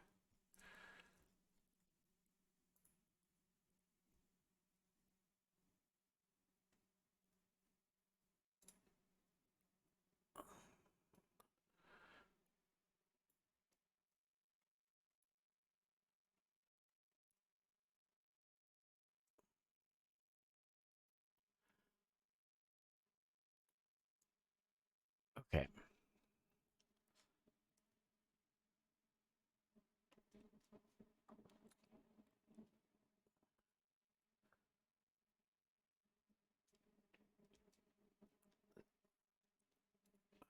So we don't have enough black leather at the bottom um, to go all the way down. So that last piece here doesn't make it all the way down to where we want to be. So we're just gonna do our little, alt and drag trick to make another copy. We're gonna make sure that it lines up down here where we want it. That's the main place we're worried about. Then we're gonna zoom in and we're gonna move this point. Whoops. We're gonna move that point here so that it covers up the metal. So now we've got a feel for, okay, um, the handle looks good getting down to this location. So I think the easiest way for us to deal with this is to hide it, right? Sometimes that's just easier. And so we're gonna hide it by making this like a sort of like a metal uh, loop or strap, right? That's gonna go around. It's gonna got to be a little bit three dimensional, so we'll give it a little bit of a curvature, but not much because we're not trying to go for a very round handle. Uh,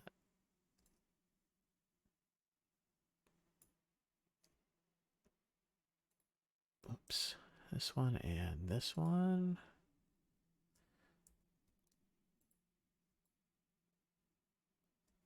Oh, we're gonna move those just a little bit. Pretty happy with that. Okay, and this here.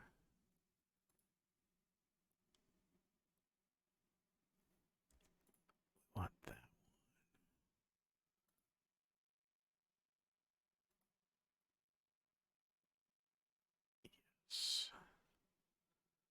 Okay, where is our lock you? Okay, so now we're going to use the eraser tool a little bit, and we're going to get rid of this extra leather at the bottom. I think that should work.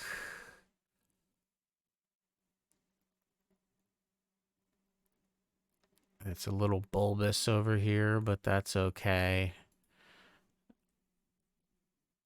And we'll get back to colorizing this metal in a bit. For now, I'm just going to unlock it and make it a different color so that we remember.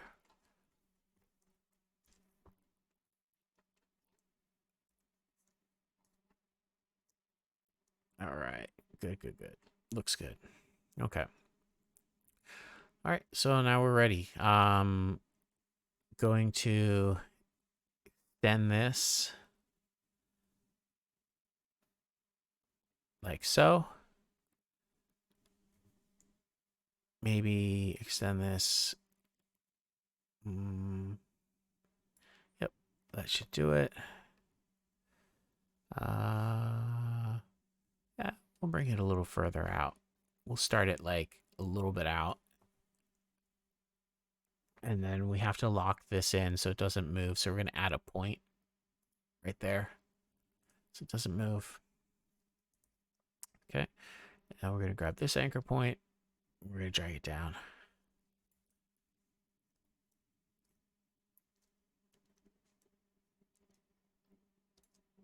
Holding shift to make sure it just goes straight down.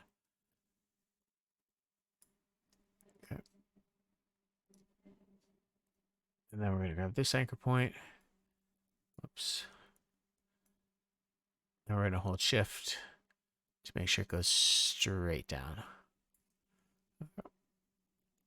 Yep. That's good. I like that. Doesn't have to be too complicated. Um, yeah. So having this ring at the bottom. Oh, we forgot to fix the shadows. So we're going to go here, grab the shadow, Shift C, drag that one to like here.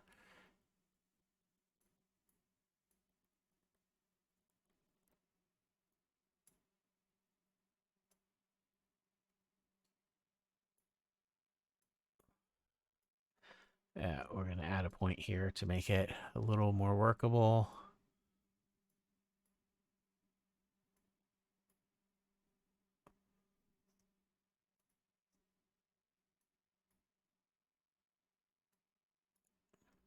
Okay, so we fixed that part of the shadow. We put this little cap to help cover the sloppiness underneath, right? And we'll make it look a little nicer when we shade in a minute. We got a little spike on the bottom, which I think we'll enjoy. I think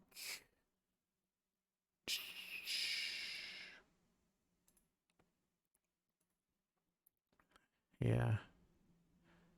Yeah, I think I'm happy. I'm happy with this. So we're gonna get rid of the one on the right.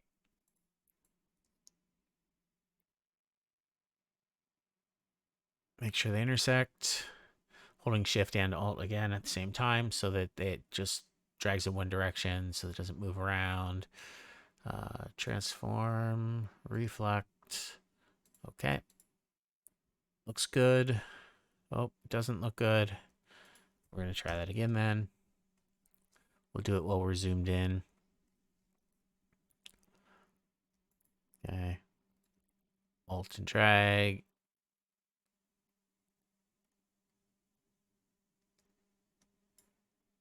Oops.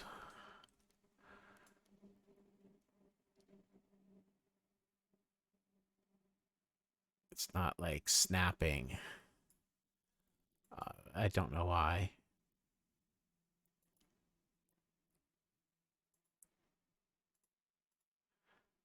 That's okay.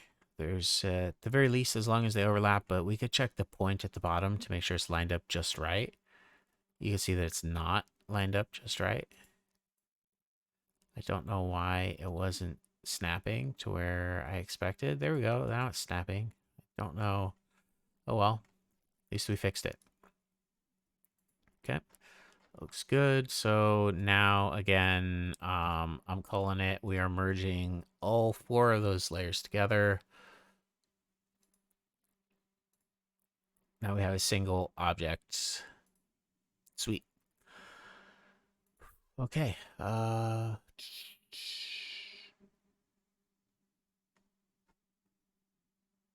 We can get rid of the old backup layer. We're not going to need that anymore. We can hide the frame. I don't know why it's still hanging out there. And we're going to take the throwing axe and we're now going to resize it here to get it onto the screen, onto the canvas.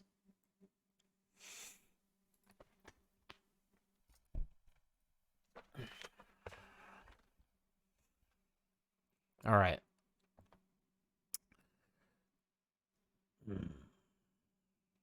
No, we shouldn't have done that. We're going to take a few steps back here. We're going to keep the handle separate from the blades, but we're going to merge the blades. That's what we're going to do.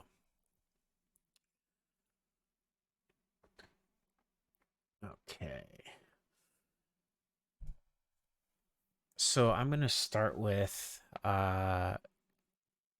dragging the properties from the throwing star onto the blade of the axe. So we can do this by grabbing one of the blades of the throwing star. Like we got to unlock our copy of the throwing star. I'm going to grab one of the blades, and here the little circle to the right of the layer. If we hold down Alt, we click and drag that circle onto the little circle next to our blade, it's going to move or copy all of those.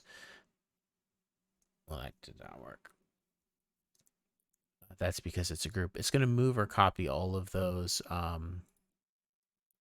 settings for us. So I think it would be,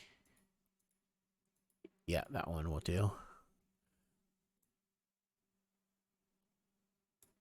Okay, so let me zoom in. So what you'll see now is that what I applied is a bezel feature, because we could bezel all of this ourselves manually by drawing it in, by shrinking stuff, but that's going to be a lot of work. It's going to be a lot of work to do. So instead, we're going to apply a bezel within Illustrator and let it do the heavy work around that. Okay, and then we're going to edit that bezel to be a little bit different for this than it was for the throwing star. So we go into the 3D and materials. If the way I've found to do this is like first you have to hit extrude. If you're making one of these bezels from scratch, right? You hit extrude, and then it's gonna look horrible. You're gonna turn the depth, the twist down to 0, tapers 100%.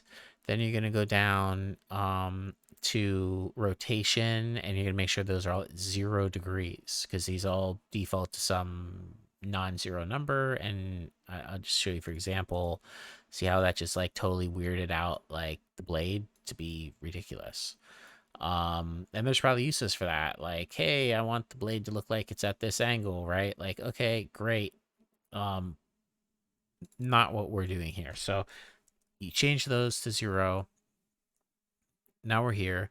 Then you turn on the bezel, right? No bezel, bezel. And then there's some different options. So I'm using classic, but there's different shapes. Here's round, makes it more smooth.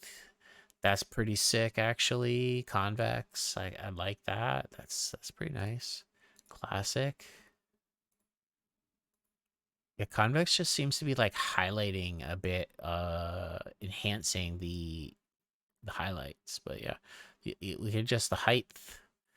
Kind of, you can maybe see the shadows changing. Shadows getting darker on the bottom, less shadows. Now it's like flat, so the height. It's a throwing axe. It's not gonna be super thick, so we're gonna try 24% to start with. We're not gonna repeat, but like repeat can look cool. It gives it like a stair step look. So sometimes you might want to do that. I think just one is good for what we're doing. Width is a big one, so we kind of want it to feel like there's a thick portion of the blade all the way to the middle. And if the width is too high of a percent, then it's narrowed down over here, and there's no thick portion. So we're gonna want to adjust that just like this, and that's gonna look pretty good. It's gonna look great. Maybe bring this up a hair, and there. Okay. Um, it's very black. It's very dark. It's hard to see what we have going on here. From the blade standpoint, especially when you zoom out, it almost looks just like solid black. So we're gonna have to figure out how to address that. Maybe there's something we can do um, here in the lighting. Again, we can fall back and do all this manually if we're not happy with any portion of this that we're trying to. Yeah, we'll tweak it later. What's Yeah, well, definitely you can tweak these at any point you want. It's gonna be just trying to make that judgment call on like whether we colorize manually. Um, What, like the edge of the blade and things? yeah, like actually adding layers to do it. Um, and I think we might. We can keep this bezel if we want, but we'll kind of go that direction. So let's see here.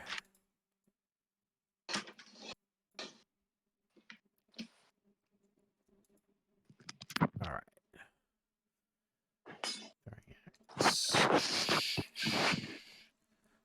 Okay, we got our blade.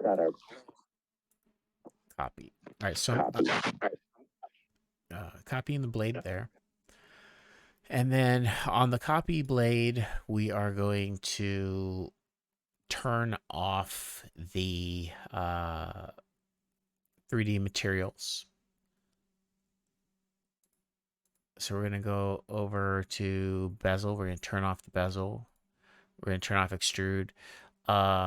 Illustrator sometimes gets weird and doesn't actually do it, but we seem to be okay for now this time around.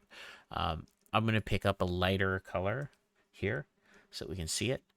And then from here, we're going to sort of decide where to move our. Why are we still applying? You see how the extrude is still on, and I turn it off. Yeah. I turn it off, and I go back, and it's still on, and I turn it Why off. is it? Right? It's good times with Illustrator. So this is a problem that I have seen repeatedly, repeatedly prop up, where it doesn't want to like let you it doesn't want to turn off 3D materials once you turn them on. Pain in the ass.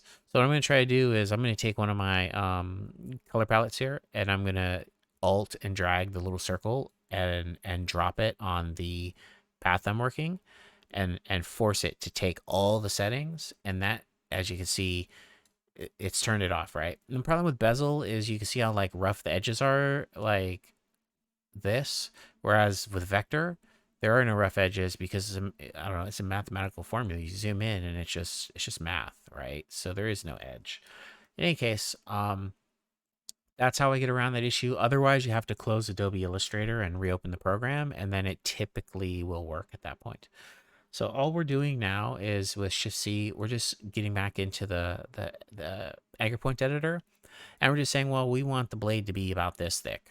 And so we're dragging our points, each one individually, to make it about that thick. That's all. And it doesn't take long. And we go through and we just, maybe adjust some of these so it looks like it follows the general curvature. We get that one there. Oops. And some things might not be blades, right? So like let's say we go in here, right? Like this is a blade, okay? Great. But we don't want the handle part to be a blade. We could do that, right? Okay. Move that down. Okay, this is going to go into a spike, so it's going to narrow here as it gets to the front. So, I mean, I could do like this for sure, or I could do like that. I think they're both probably good, accurate ways to do it. Doesn't matter which. Move that one here, that one there. Play with these a bit. Try to make it follow the curvature.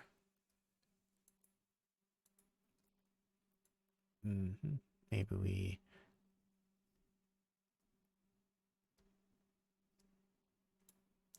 Yeah, that's fine. With this one, if we want to like that.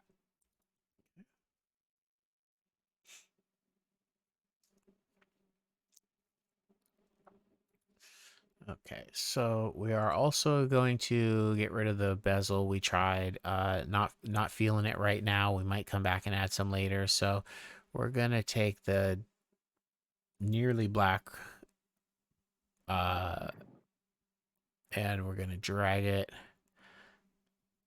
with Alt and drop it on that one. Okay, perfect. Looks good. Looks good. Uh,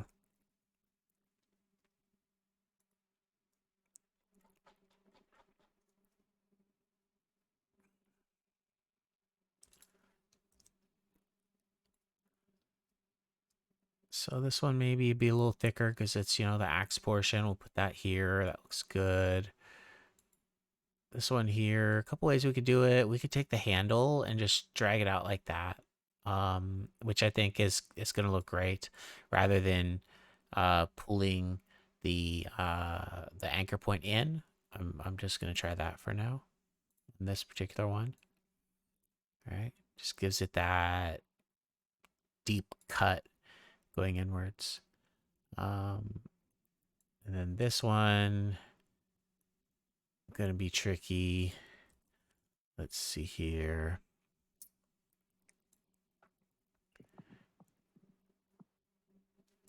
Yeah, we're going to have to drag this anchor point. That's fine. And we're going to drag this anchor point. That's fine. And to make it look right, we're going to have to do the same thing here.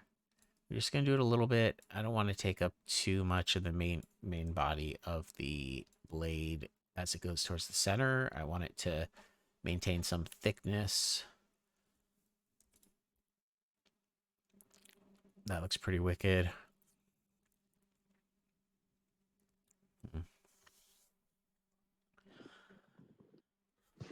Yeah, it's looking good.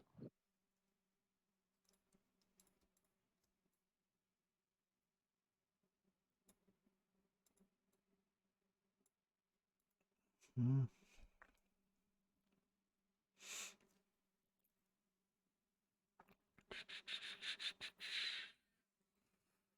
Okay. Okay. I think this should be darker. I mean, we're going for like a really fairly dark feel to the blade, but now like when we zoom out, right, as opposed to the bevel, we couldn't really see any we couldn't really see the difference on the bevel version, but here we can. And we go a couple ways like on the Shuriken we did the light gray for the outer blade, right? So if Yeah, we wanted to do that, we could do like that. yeah, I reckon that'll look cool. Yeah. And then the inner blade, right? We do the black. And then we can experiment with whether we feel bezel looks good on the inner portion to enhance the look. So we'll go back to the Shuriken. We're going to go to any one of the blades. We're going to find the black blade. And we're going to, again, alt and drag and apply those, right? And you can see it gives it a little bit extra of that 3D feel. It's smaller now, so we're going to also have to change the settings of the width. Oops, what happened? I was moving it. So just like a little bit. Gosh, I wish that they were not so blurry, and maybe someone knows how to make it not be blurry, but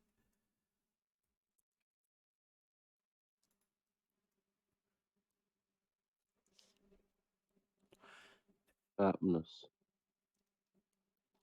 what do you think? Go a little bit lighter. That looks sick. What do you think? Yep, The lighter color. really coming together, isn't it? Yeah. Yeah, it looks like more like it has depth to it, right? Looks like it has more depth to it. Um Oh, it looks. Yeah,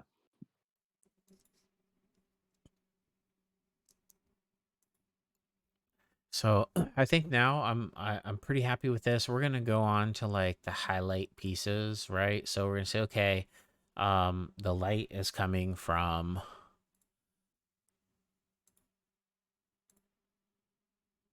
the top right. So we're gonna make a yeah. shape. We're gonna make it white. And these are just reflections or glares, right?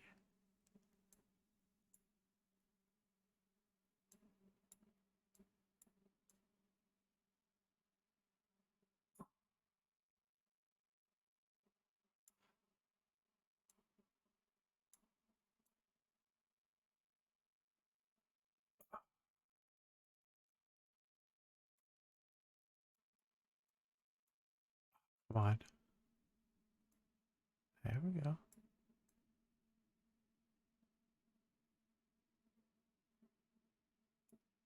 I just got a video from a friend of mine in New Zealand. Him and his mate just knocked out three guys in a street fight. Oh dang. Yeah, it's pretty ruthless. Fist fight? Or nails and bats. No, straight fist fight. 3 on 2. And my two mates Dang. knocked out. Them a hell of a hiding. It's quite ruthless. Someone videoed it and sent it to me. Quite. I'll send it to you in a private message, and you'll see what I mean about New Zealand. Yeah.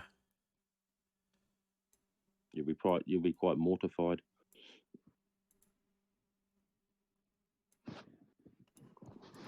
Anyway,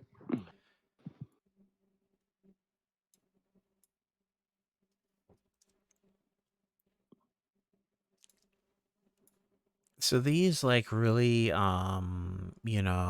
I usually start with one and then I just like sort of tweak it a little and they all look a little bit different. Uh, you know, they add a lot to the look and you can put them wherever you want. Typically, they don't need to have a cartoonish border to them.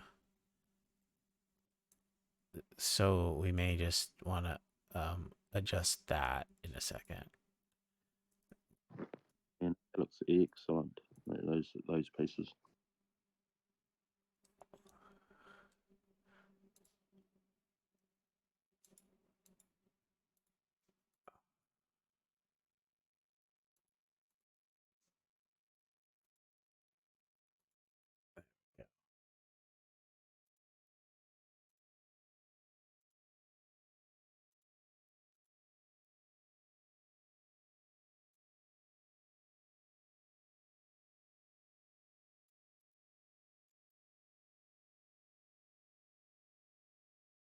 That should be good. Okay.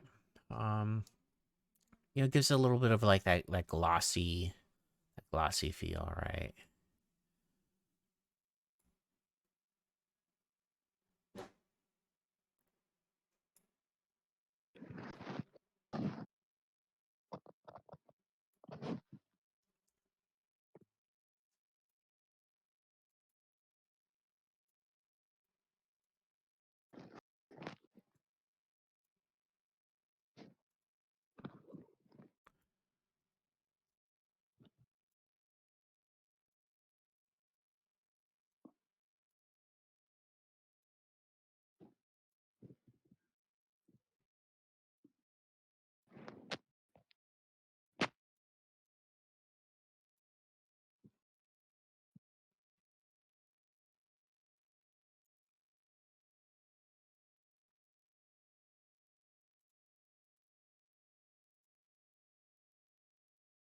It's looking like a nasty little piece of throwing axe now. Yeah, I would not want to get hit by this. Do not mess with the monk. This got one of these. Nine $499 now. Yeah. uh,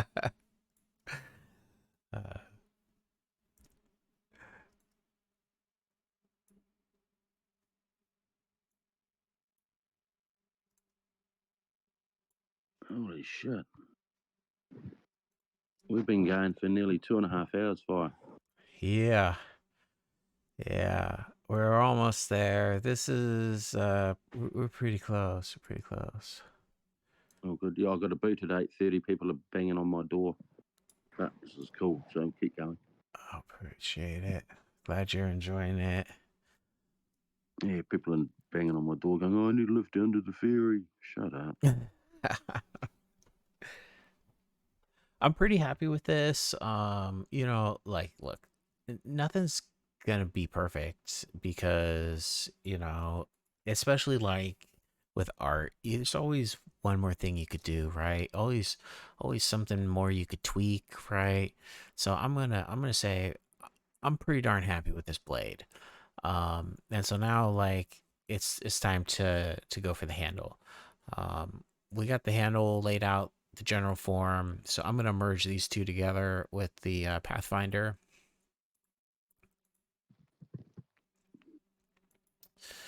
and Yeah, that's what I get mhm. rid of that line, the handle and the blade. Yeah, up here, yeah. Yeah, Yeah, we're gonna have to work on the attachment up there. We're gonna work on the middle ring. A few things here to make it sort of really fit in well.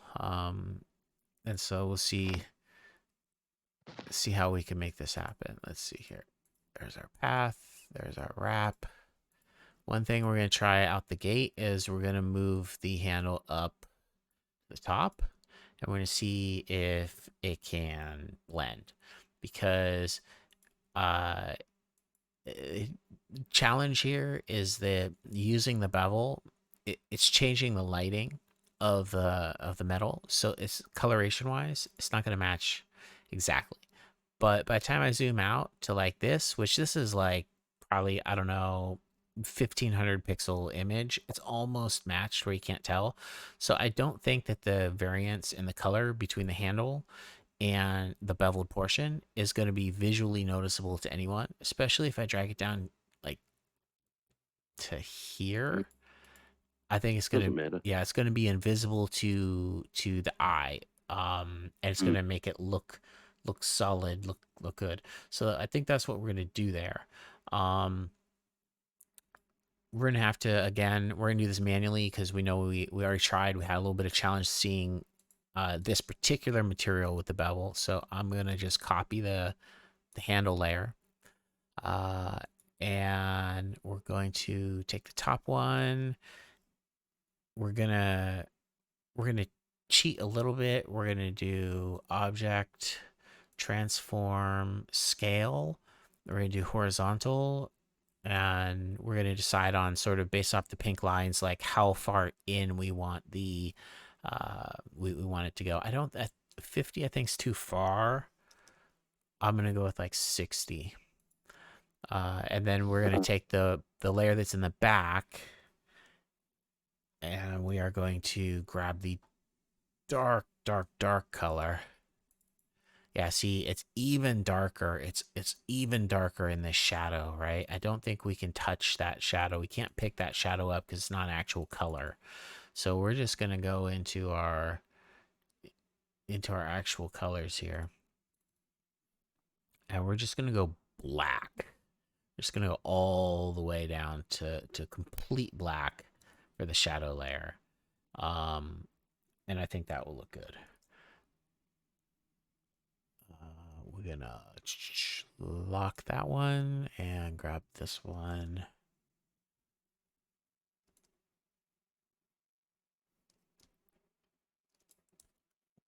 Let's do A. We're gonna use A for selecting A, and we hit A for the tool, and then we hold shift and click the two anchor points. And now we're just controlling the two anchor points, right? Oh, there's three anchor points.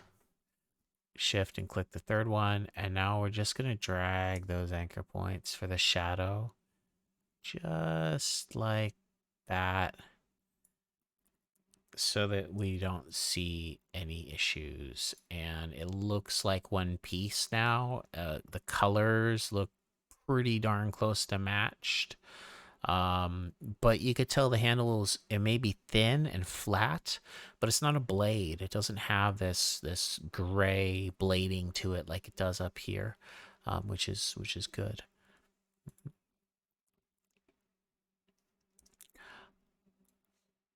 I want to bring this down a little because I don't think there should be blade in there, but it's not gonna work well. It's not gonna look quite right. So we're just gonna leave it the way it is. Uh, Are we going to put a little crown on the top between the two blades of the top of the handle? yeah, like put a spike up there.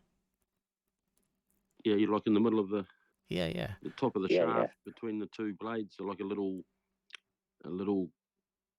I don't know, like a little something. yeah. We put whatever you want up there. Put whatever you want. We could put a spike or Yeah, a uh foam or something, so it makes it look more solid in the middle on the top of the blade. mm-hmm. Yeah, thicken Yeah, yeah, thicken it up yeah, and yeah, okay. something like that. There, just so it's a bit more staunch on the top of that. It's got a bit more weight and balanced weight between the two blades. Yeah, I like that idea. So first thing I'll do is I'm gonna grab the throwing axe as a whole and make sure all the layers are unlocked and ready to go. And then I'm gonna resize it.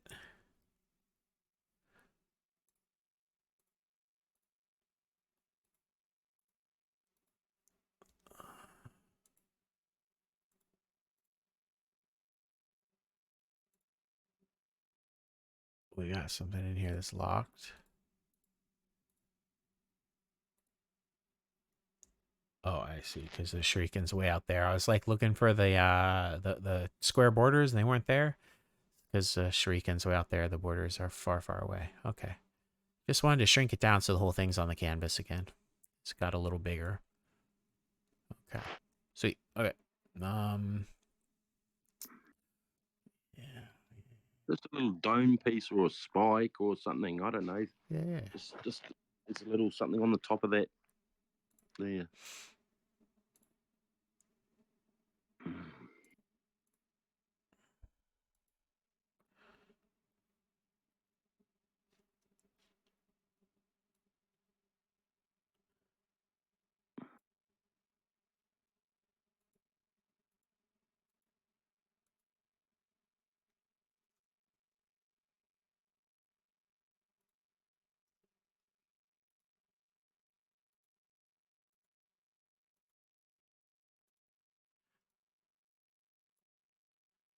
Just looking to see what this might look like. Doesn't mean we'll use it, but uh, potentially. Maybe a straight up, yeah, like that, but down, but Mm, a straight up, like okay. a Sure. straight spike, not a bent curved one. A straight, like like a pick end. How am I going to explain it? Yeah. We could do that. Like arrowhead, like an arrowhead. So you could actually stab someone in the face with it. All right. Um. If you didn't throw it and you're holding it there and someone's being smart, you just stick it straight into their face. So tell me when, as far as height. Oh, yeah, less. Yeah, about there. About there. About there. Oh, no, Okay. it would have to be higher than that end one, eh? Otherwise, that blade's going to be in the way. Yeah, probably about there. Just a bit higher than that. Yeah, yep. Let's just try See that. the Just have a height. little, So this would be even with the blade on the left. yeah, a little bit higher because if you're going to stick it in someone's face, yeah, Yeah, like that. Like that. yeah, Yeah, sort of like a that. pike. Hmm.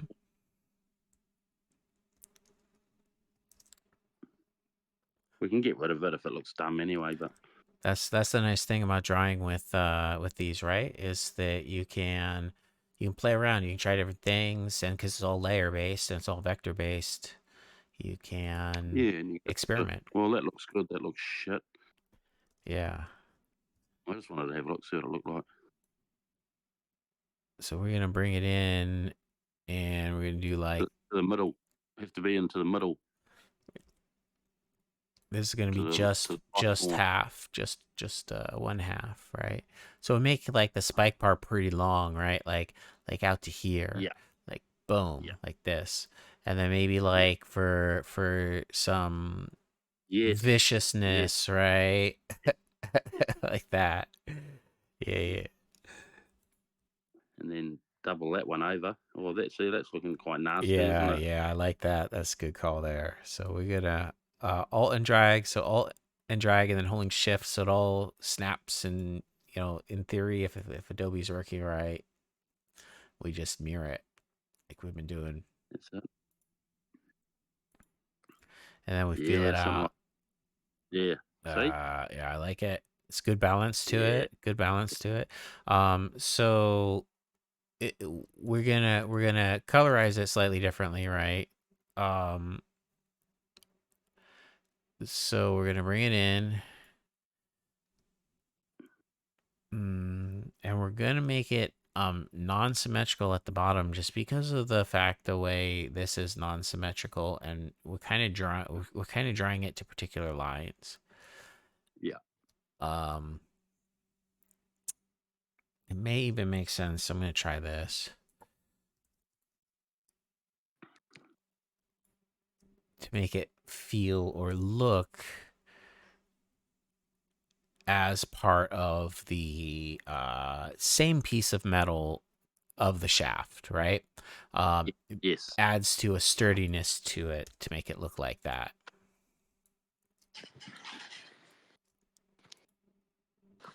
Fuck, I need one of those at my place.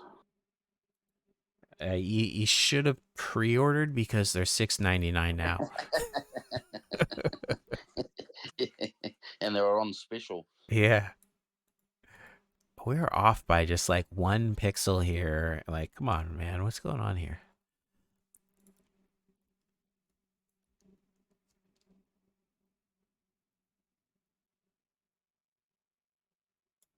Okay, let's try object, transform, reflect.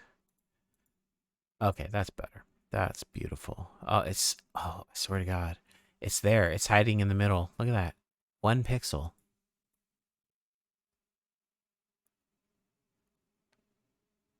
All right, it's gone.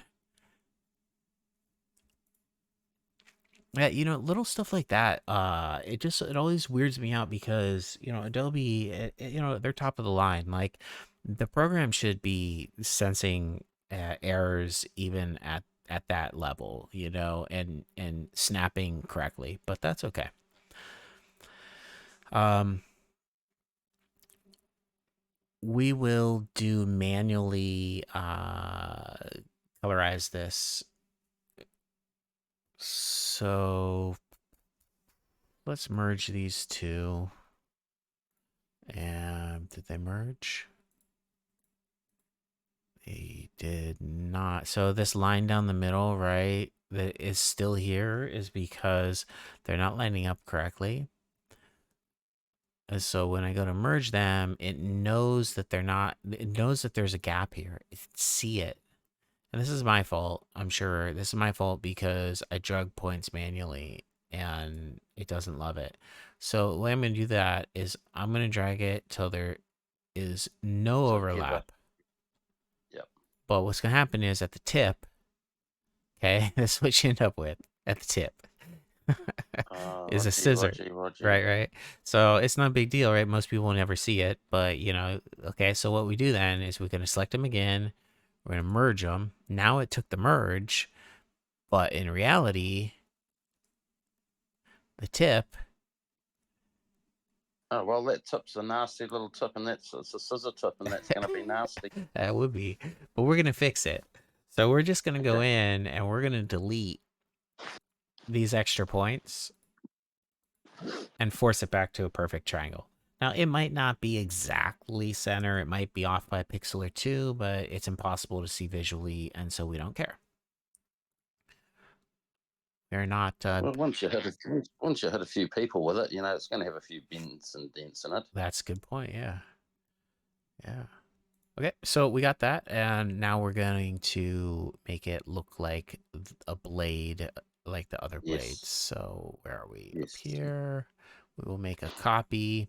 We will take the top copy, push I, and we'll click on one of the blades.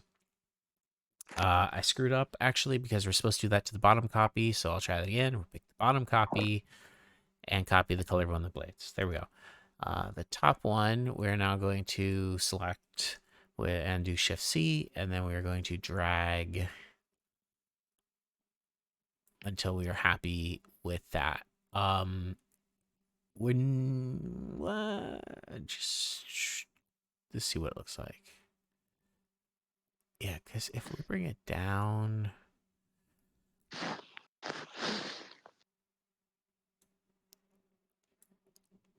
I mean, we can always refine that tip to something different anyway, but just for today, it looks good. yeah. No, I think it looks great. It looks great. Yeah, it does. Yeah, we got that blade looking like, oh, she's a nasty little piece. Yes.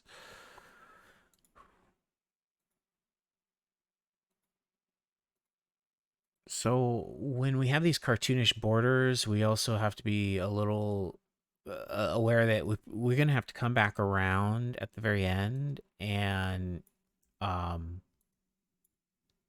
we got down here. Oh, see, we got some of that same. Couple of lines there, yeah. Yeah.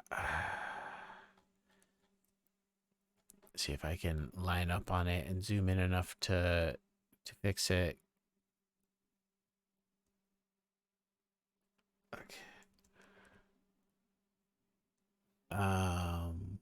Okay. Let's lock you. How long did it take you to sort of work all this out? You just as you go, right? Oh, you've been at it for a month. Yeah, yeah.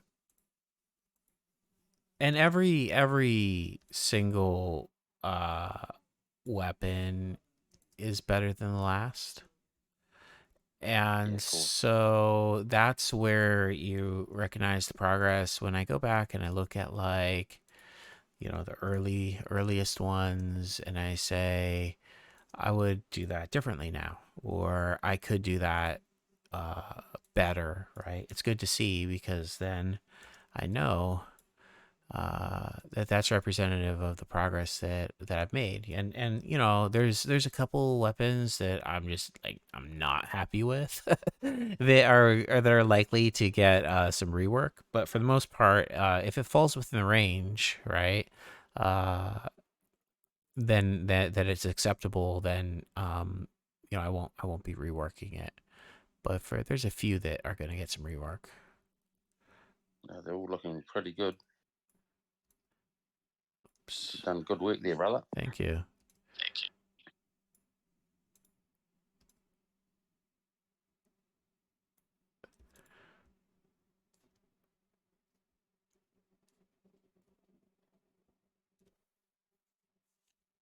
Yes.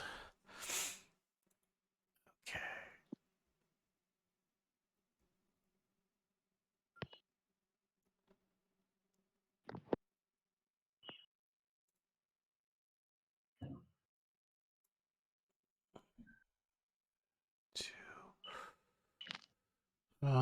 Let's see. This should be above the gray layer, but below the black layer. So that's right.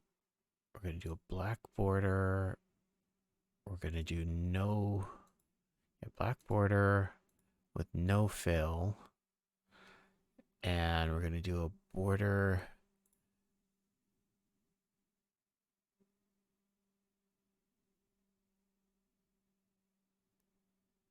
Oh, border depth, or stroke, I should say, of 0.5, I think, is typically what I've been going with. Um, so yeah, that should be fine. We'll do 0.5 and see how that looks.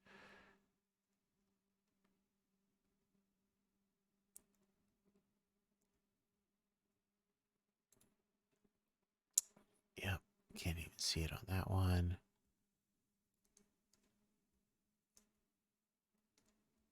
Yes. Okay, I'm real happy with this. Um, the next thing that we'll do is we'll put like the hole, which I thought looked cool on the sample picture we were looking at. There was a hole in the bottom of their axe right here.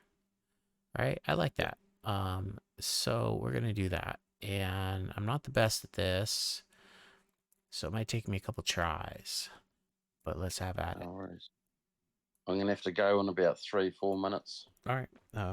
No Yep, problem. sign out. Everyone's starting to moan at me. Someone's got a doctor's appointment I'm supposed to take too, so I'm gonna have to get out and get on it in a minute. Take a So screenshot of this and show everyone what I've been doing this morning, or what you've been doing this morning. yeah. So we're gonna basically do masking here, essentially. So I've made the shape of the hole I want, and we know there's two layers that we're gonna have to mask it out of. So I'm gonna make a second copy of that, and then I need to find those layers. So here's one of them, and see if I can do this right. Okay, so we've got this guy and this guy, and then we're gonna get to the Pathfinder, and we're gonna minus the back. I hope I did that right.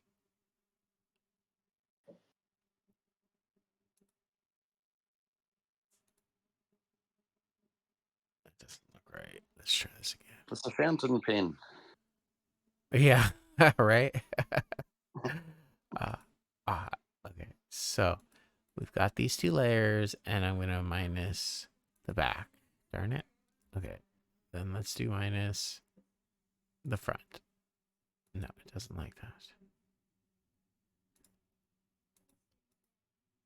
Minus the back. Ah, look at that. There's a hole. Yep. All right. Very clever. Do these. That layer and that layer. And we're going to minus the back. Boom. Only took me like 3 tries. Okay. All right. Sweet. So we got that. And then, of course, like as example, we put the background there, right? And you could see straight through it. So that's how Oh, yeah. yeah, that's how we add those holes. And then, depending on like how detailed you want to get, you could get in there and you could add like some manually add some beveling around it, right? Like you could see Yep. what's done in the shuriken, right? To make Some it, decorative stuff, yeah. yeah, but here it's such a small component, and the axe is going to be like tiny that most of that detail will not be super visible. So it's probably not worth the time to necessarily do that. Um, but maybe, yeah, I think that gets us there. I'm pretty happy with I it. think, So, I think you've done a fucking good job there, brother. any that was one thing. One more thing we were gonna potentially do was that beveling to see if it looked good on the spike. So let's do that real quick. Yeah, it does. That does look good. Uh, See, that's the challenge. If we bevel the spike, then it's gonna look like a separate Nah, leave piece. it then. Leave it. Yeah, and it's not super noticeable. I reckon that looks good like that. Yeah, I like it. I like it. Oh, I'll maybe put a couple of highlights on this, right? But then should be in good shape. Cool. Well, I know you gotta head out, so thanks for joining here. I'm gonna spend a couple more minutes on this and then lock it down, and it's gonna be time to start making dinner for the kids and stuff in about 10 minutes anyway. So glad What's the time there, Fly? it's almost 4 o'clock, almost four. So try to get them Oh, try to get them eating around four. So they take forever. The little ones, toddlers. oh how many you got? Two toddlers and a 12-year-old. So got a full house. Oh, God. Yeah, yeah. All right. Well, hey, have a good All right, good brother. rest of your day. Enjoy your weekend. If I don't see you. Yeah, mate. Cheers for that. And I appreciate you doing that. Awesome. Yeah. Thanks for joining. All right. All right, brother. We'll catch up. Okay. Bye.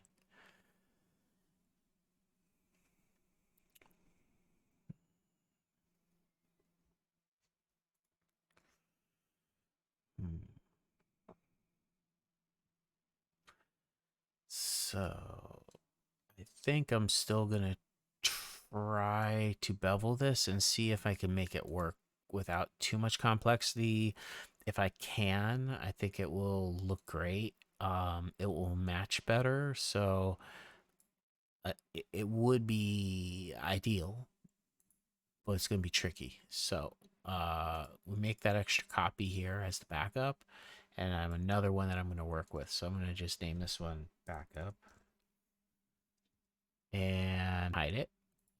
And then the top one, okay, so I do have the bevel, it's right there, okay, but what I want to hide is here in this section where it makes it look like it's a different piece of metal, okay, because I don't want that. So I'm going to try to use this as a means of hiding it. And to do that, we are going to, first of all, the beveled one is going to get rid of the stroke because that's just going to cause even more challenges to cover up. Okay, so that's already helping. Um, then I'm going to remove some of these points uh, to expose the beveled area, but to continue hiding as much of the central area as possible. Okay, not bad there, right? So we're going to zoom in, and then we're going to do sort of a fine adjustment of this shape. Okay, so there's all these extra anchor points here from when we merged it. So we're just gonna delete these extra anchor points. Hopefully that's the last one. Yeah. Okay.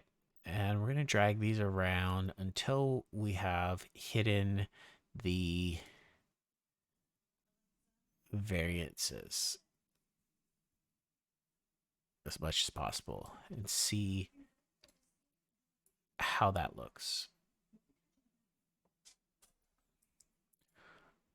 Okay. Is that ideal? It's not ideal. But we can lighten this color a little bit because it's its own.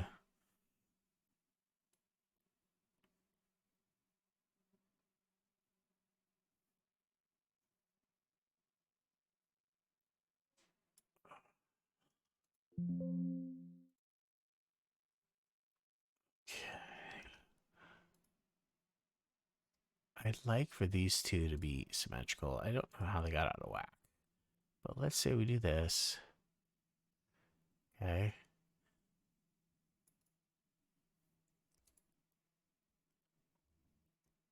All right. Yeah, that actually looks good from even from pretty far out. It looks like it just goes straight across.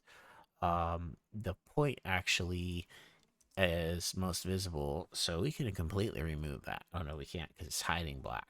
Okay. Not a problem. Not a problem.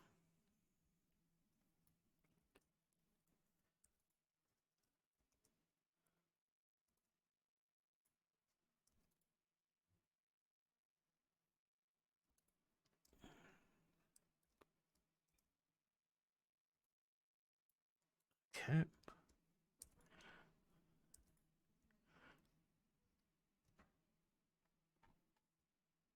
Yeah, that looks good. It's you can't tell really with all the different shades sort of that these are, how they are separated. It does look a lot like one. I think that it would look even more like one if I brought this up.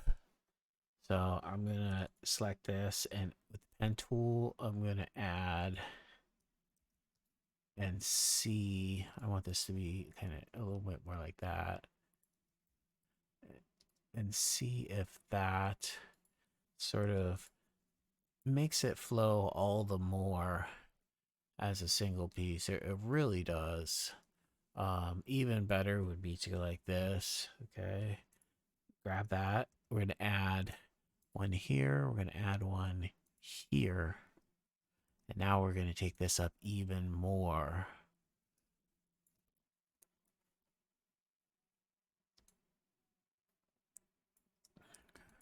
And really make this part of the experience, right? Like now it's not just a patch.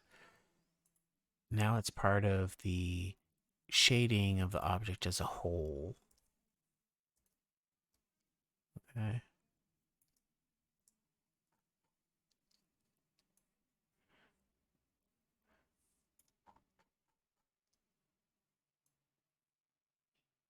All right, we can bring it as far as we want. All right, we're all the way down to here if we want. Okay. It's a very light difference, but it's there. And now it's not only there, but it's shared throughout a broader portion of the axe's metal. And then we're just gonna add some of those highlight pieces. Don't really need to recreate the wheel on those. Again, just like to reuse the ones we've got. Uh, Make sure it is at a higher layer. Drag it over. And then we can rotate them, mirror them.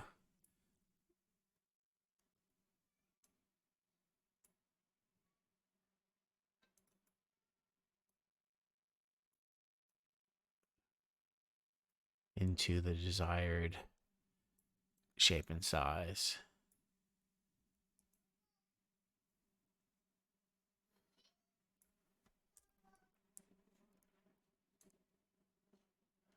All right.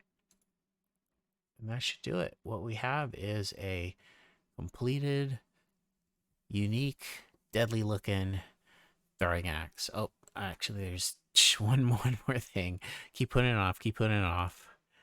This bad boy. This little ring. Okay. And for these, uh,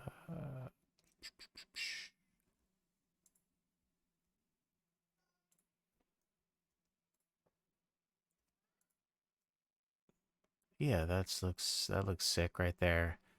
We don't have to do anything too complex that way. Just make it a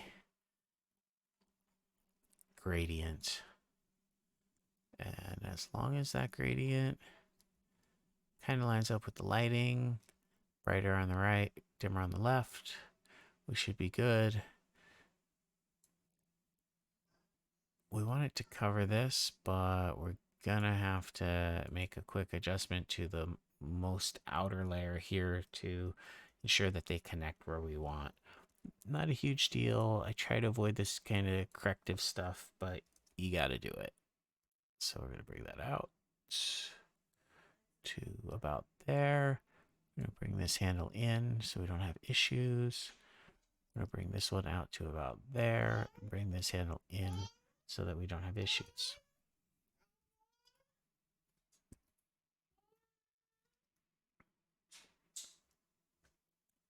Two minutes. All right.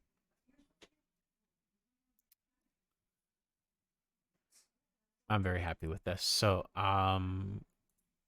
we'll drop the old shuriken. We don't need that anymore. And that's it. So that is the process from soup to nuts, building a monk's weapon in Adobe Illustrator. As I said before, there's always more to do, things to tweak, things to add, change. But I'm really happy with this throwing axe, and I think we've got one more weapon to go before we're finished with our set of ancient weapons. So hopefully you enjoyed it, and of course, if you have any questions, you can send them my way. Happy to chat about it. All right, have a great day.